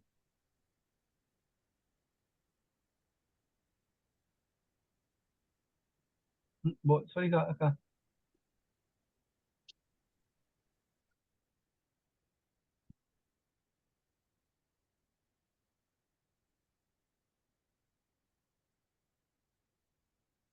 음, 네, 아, 교수님들 질문이, 하나 아, 올라왔습니다. 챗 GPT를 사용할 아, 제가 질문 하나 드려도 될까요? 예, 말씀하시죠. 일단 예, 구두로 아, 말씀하시죠. 네, 저 경제학과 전 부강인데요. 네. 네. 제가 저기 수업 때문에 중간부터 들어가지고, 네. 네, 제가 내용을 몰라서 질문을 드릴 수도 있는 건데, 사실 저는 이게 수업이랑 시간이 겹쳐도 꼭 듣고 싶었던 거는 요즘 하도 융합교육이라고 말을 하잖아요. 네. 네, 그리고 이제 저희 학교 비전에도 융합을 강조하고 있고, 모든 곳에서 융합을 강조하고 있는데, 네, 사실은 저는 이제 저도 그게 중요하다고 생각을 해가지고, 어떻게 하면 잘할 수 있는지를 알고 싶어서 이 강의를 꼭 듣고 싶었거든요. 네, 네, 이제 제 앞에 이렇게 그 슬라이드 보내주신 거 보니까 이제 그 융합 교육에 대해서 모델이나 이런 것도 설명해 주셨는데, 네, 그러니까 이게 이제 이론 말고 네, 네, 실질적으로 융합 연구를, 융합 연구, 그리고 융합 연구를 할 수 있는 사람, 네, 융합적 사고를 할 수 있는 사람을 네, 어떻게 해야 키울 수 있는지를 네, 네, 예, 예. 제가 수업에서 기대했던 바는 네, 그거여서 네, 그냥 네, 여쭤봐도 그렇죠. 될까요? 다른 분들 질문이 안 계셔서 그냥 제가 예, 네, 실례를 네, 물어서 해봅니다. 네. 앞에서 예, 그런 부분은 뭐 간략하게 말씀드리긴 했는데요. 그러니까 대학에서는 일단 다른 어떤 그 학교 레벨보다는 그 디스플레이 학문적인 분류에 의해서 학과나 이런 전공이 나눠져 있고, 그래서 그 학문의 성격에 따른 그런 수업들을 많이 하시는 것 같아요. 그리고, 그런 차원에서 이제 해왔는데, 이제 점점 뭐, 초, 중, 고등학교도 그렇고, 이제 대학에서도 융합적인 그런 지식을 가지고 수업도 이제 융합적으로 하라, 이렇게 얘기를 하는 것 같고, 뭐, 그 대학 수업에서의 어떤 융합적인 수업의 방법론들은 제가 이제 오늘은 다루진 않았는데, 다양한 방법들이나 시도가 있을 수 있을 것 같습니다. 어, 근데 이제 뭐, 그 전공마다 또 다를 수 있고요. 그래서 사실 이제 이게, 과학 쪽에서는 뭐 그 주제에 따라서 뭐 실험 실습을 공동으로 한다든가 이렇게 이제 수업을 할 수도 있고, 사회과학에서는 이제 교수님도 경제학인데, 경제학에서는, 또, 우리가 이제 여러 가지로 이제 사회과학 안에서도 유사 인접 학문들이 있기 때문에 공동 수업이나 이런 것들을 하실 수 있을 것 같은데 뭐 그런 차원에서 하시는 분도 계시고 또 익숙하지 않아서 안 하시는 분도 계신 것 같아요. 그래서 제가 이제 사실 이 수업의 그 주된 내용들은 어떤 수업 모형을 통해서 대학에서 융합 수업을 할 것인가 뭐 이런 것들은 아니어서 어, 근데 이제 그 주로 이제 이런 거죠. 수업의 형식보다는 어떻게 학생들이 요즘에 특히 MZ 세대 학생들, 대학생들도 거의 이제 MZ 세대니까 MZ 세대 학생들은 어떤 방식으로 지식을 습득하고 그 지식을 어떤 매체를 통해서 받아들이고 얘네들이 지식을 받아들이는 방식이나 그다음에 그거를 경험하는 방식들은 예전과는 어떻게 다른가 주로 이제 이런 얘기를 했었습니다. 네. 그래서 네. 그러니까 예를 들어 대학 수업에서도 뭐 저도 그렇지만 예전에는 되게 교과서나 교재에 있는 내용들을 전달하는 방식으로 수업을 하고 그거를 바탕으로 뭐 시험을 본다거나 이런 방식을 했었는데 그런 방식은 이제 앞으로 좀 적합하지 않을 것 같고 어떤 프로젝트 수업을 하잖아요. 프로젝트 수업을 하는 것 자체도 융합적인 수업의 접근 방법일 것 같고 어, 수업 안에서 다양한 뭐 전공 분야에 뭐 특강하는 분들을 모셔서 특강을 듣고 토론하게 하는 것도 융합 수업의 방법인 것 같고, 융합 수업에서 이제 교과 융합과 지식 융합 말고 학생들의 사고 융합이나 그다음에 수업 방법의 융합, 학습 방법의 융합 이렇게도 말씀을 드렸었거든요. 이제 그런 차원에서 하는 것도 융합 수업의 방법이다. 이렇게 말씀을 드릴 수 있을 것 같습니다. 네. 아, 네. 근데 저는 이제 네. 저도 약간 융합 연구를 많이 하는 편인데, 네. 융합 연구를 하다 보면 오히려 그 각 지금 나눠진 디서플린에 대해서 더 잘 알아야 네. 그 네. 융합 네. 연구가 가능해서 사실은 지금 어, 앞에 슬라이드 보내주신 거를 보면 이제 챗 GPT 말씀도 많이 해주셨는데, 챗 네. GPT가 해주는 수준이 아니라 실제로 네. 정말로 이제 그러니까 깊은 공부, 깊은 사고 능력을 할 수 네네네. 있는 사람만이 오히려 융합을 할 수 있는데, 네네. 지금 말씀해주신 거랑 약간 그게 상충되는 것 같아서, 예, 예를 예, 들어서 예. 예. AI 능력을 사용 능력을 기르면 오히려 네. 저는 융합 능력이 떨어질 수 있다 생각을 할 수도 있잖아요. 예, 예, 예. 예. 왜냐면 자기 분야를 더 맞습니다. 깊이 알면서 남도 이해를 해야 되는데 맞습니다. 그게 저도 챗 GPT 이용해서 많이 해봤는데 이게 약간 쉘로한 그럼요. 얘기들을 주로 하기 네네네. 때문에 네. 네. 그런 사람을 저희가 강의의 목표로 삼지는 않아서 네네네네. 네. 그 교수님 의견에 저도 충분히 공감하고요. 네. 약간 이제 제가 처음에 이제 그런 말씀을 드렸었는데, 저는 이제 약간 포스트 휴머니즘과 되게 이제 그랜드한 티오리 차원에서 되게 좀 과격하고 레디칼한 그런 방식으로 말씀을 드리고 있습니다. 근데 왜냐하면 그 전에는 그 교육의 방식이나 학습의 방식들과는 뭔가 완전히 다른 차원의 것들을 강조하다 보니까 좀 그런 차원을 강조해서 말씀드렸던 거고, 교수님처럼 기본적으로 학생들이 뭔가 배우고 그 안에서 뭔가 인재가 양성되고 하려면 훈련도 필요하고, 훈련의 가장 기본적인 사고 훈련이고, 또 학습하는 것도 뭐 신체적인 것도 이렇게 뭐 습관을 기른다든가 이런 것들 훈련이 필요하잖아요. 그래서 당연히 교수님 말씀대로 그런 것들에 대한 훈련이 필요한데, 이제 뭐 이런 것 같아요. 우리가 이제 이 얘기는 결국은 대학 교육에서 우리가 기르고자 하는 인재상과 앞으로 이제 모든 학생들이 뭐 대학 교육을 받아야 되고, 그리고 그 대학 교육을 통해서 전문가가 양성이 돼야 되고, 그리고 그 전문가들이 사회상 나가서 모두 다 좋은 직업을 갖고 역할을 해야 되면 사실 당연히 그게 필요하겠죠. 근데 안타깝게도 점점 사회는 그런 중요한 직장들도 없어지고, 이건 이제 사회적 문제 우리가 해결해야 되는 겁니다. 직장들도 중요한 게 없어지고, 사회도 양극화되고, 또, 그 안에서 실제로 우리 지식을 공부한다고 하지만, 뭐, 당장 나가서 쓸 수도 없게 되고, 이렇게 되는 확률이 높을 것 같아요. 그러니까 그런 사회에서 우리가 모든 학생들이 지적으로 훈련을 하고 하는 것들을 또 뭐 대학을 가서든 뭐 초등학교든 그렇게 하는 것이 과연 필요할 것인가, 그것에 올인할 것인가, 이런 부분에 대한 약간 좀 반대 의견을 드렸던 거고요.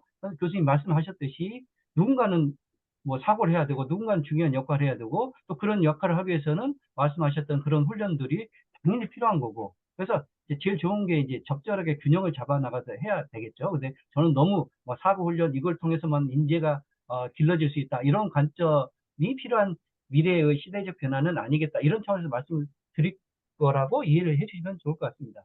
예, 그 네. 정도 차원에서 뭐 100%제 말대로 되면은 그 문제가 많이 되겠죠, 그렇죠? 예.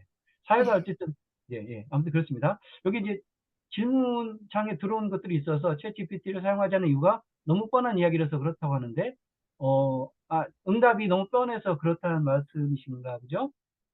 응답들이, 그쵸? 그래서 전문가들이 보기에는 너무 뻔한 응답들이 나오겠죠, 당연히. 그래서 이제 개별화된 챗GPT 서비스가 많이 나올 겁니다.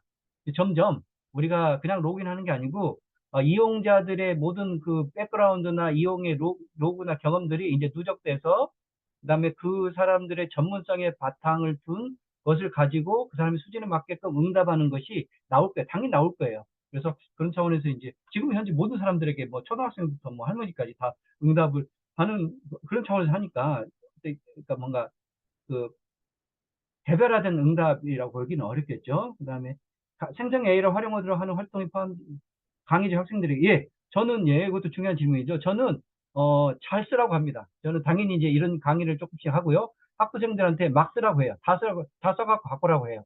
그렇죠? 그랬을 때 차별성, 그러니까 생성의 AI를 다 갖고 활용했을 때 학생들이 보여줄 수 있는 차별성이 무엇인가를 제가 뭐 평가하거나 심사하는 방식으로, 그다음에 이제 실제 수업에서 그거를 뭐 공유하고 발표하고, 당분간은 그렇게 해야 될 것 같아요. 뭐 100% 오픈해서 쓰라고 하고 그걸 잘 활용하는 방식으로 이끌어 나가는 게 필요할 것 같습니다. 그다음에 지금 향후 AI 다문화 다문화 시대에 살아가려고 생각합니다. 이 세계 키워드를 대변하는 우사에서 향후 대학에서 연구될 수 있는 항목들 어떻게 될 것인가요? 아마 인문학 사회과학 쪽에 계시는 교수님이신 것 같은데요. 저도 이제 저도 언어학적 배경으로 다문화 예전에 했었고 지금 AI를 하고 있는데, 아까 그래서 몇 가지 질문을 말씀을 드렸었잖아요. 소시오 매트리얼 티오리, 그다음에 다문화도 예전에는 되게 비판 이론의 관점에서 어떤 그 뭐죠? 인종 문화적 그 어떤 편견, 차별성 이런 얘기를 주로 했잖아요.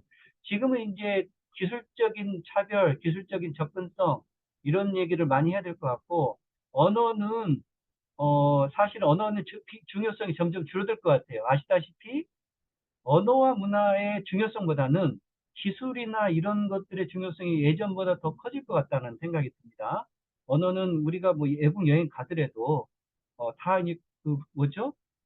그 변환기를 가지고 쓰잖아요. 저도 이제 언어학에서 논문을 사실 수십 편 썼는데, 예전에는 막 외국어를 배우면 어떤 인지적 효과가 있고 창의성에 어떤 도움이 되고 뭐 그런 논문들 아마 검색해 보시면 있을 겁니다. 근데 사실 이제는 외국어를 이제 더 이상 배울 필요가 없는 상황이 됐어요. 기술적으로. 그렇다고 그럼 외국어를 배울 필요가 없느냐? 아니, 관심이 있고 내가 좋아하면 배우는 거죠. 근데 옛날처럼 당연히 외국어를 배우고 이래야지만이 애가 창의성도 막 늘 수 있고, 뭐 외국에 가서 뭐 직장도 더 잘 잡고 외국 사람과 소통하고, 이제 이런 얘기를 하기는 너무 이제 기술적 환경이 변화됐다는 거죠. 그러니까 우리가 예전에 했던 것들 중에 중요한 것들은 어느 정도 당연히 유효하지만, 예전에 막 그것이 없으면 안 될 것처럼 얘기하던 시대는 지나지 않았냐. 이런 정도 취지로 이해를 하시면 좋을 것 같습니다. 예, 예, 예, 예. 참고문헌 보셔서, 네네, 그렇습니다. 그래서 이 세 개 지금 키워드인데, 대학에서 연구될 수 있는 분야, 그러니까 아까 그 행자망 이론도 그렇고요. 소시오 매트리얼 티어리도 그렇고, 다문화 쪽에서는 그 기술 문화적인 요인들, 이런 것들이 점점 중요해지고, 그렇죠. AI니까 이게 생태하고 기술적인 존재들, 생태적 존재들, 그다음에 인간적 존재들, 이런 것들 자체가 사실 포스트 휴먼이라고 하는 개념 자체가 문화적으로 인간 중심의 문화관이 아니라 생태, 기술, 인간이 복합된 그런 차원이니까, 그런 분야를 연구를 아마 앞으로 많이 하게 될 것 같습니다. 네, 뭐 교수님도 그 부분 관심이 있으실 것 같고요. 네. 네. 자, 그 정도로 지금 현재 나온 답변에 대해서 말씀을 드렸고요.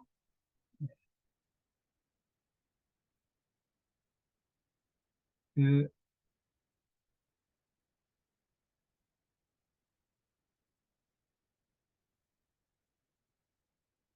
예. 아마 네, 이제 교수님.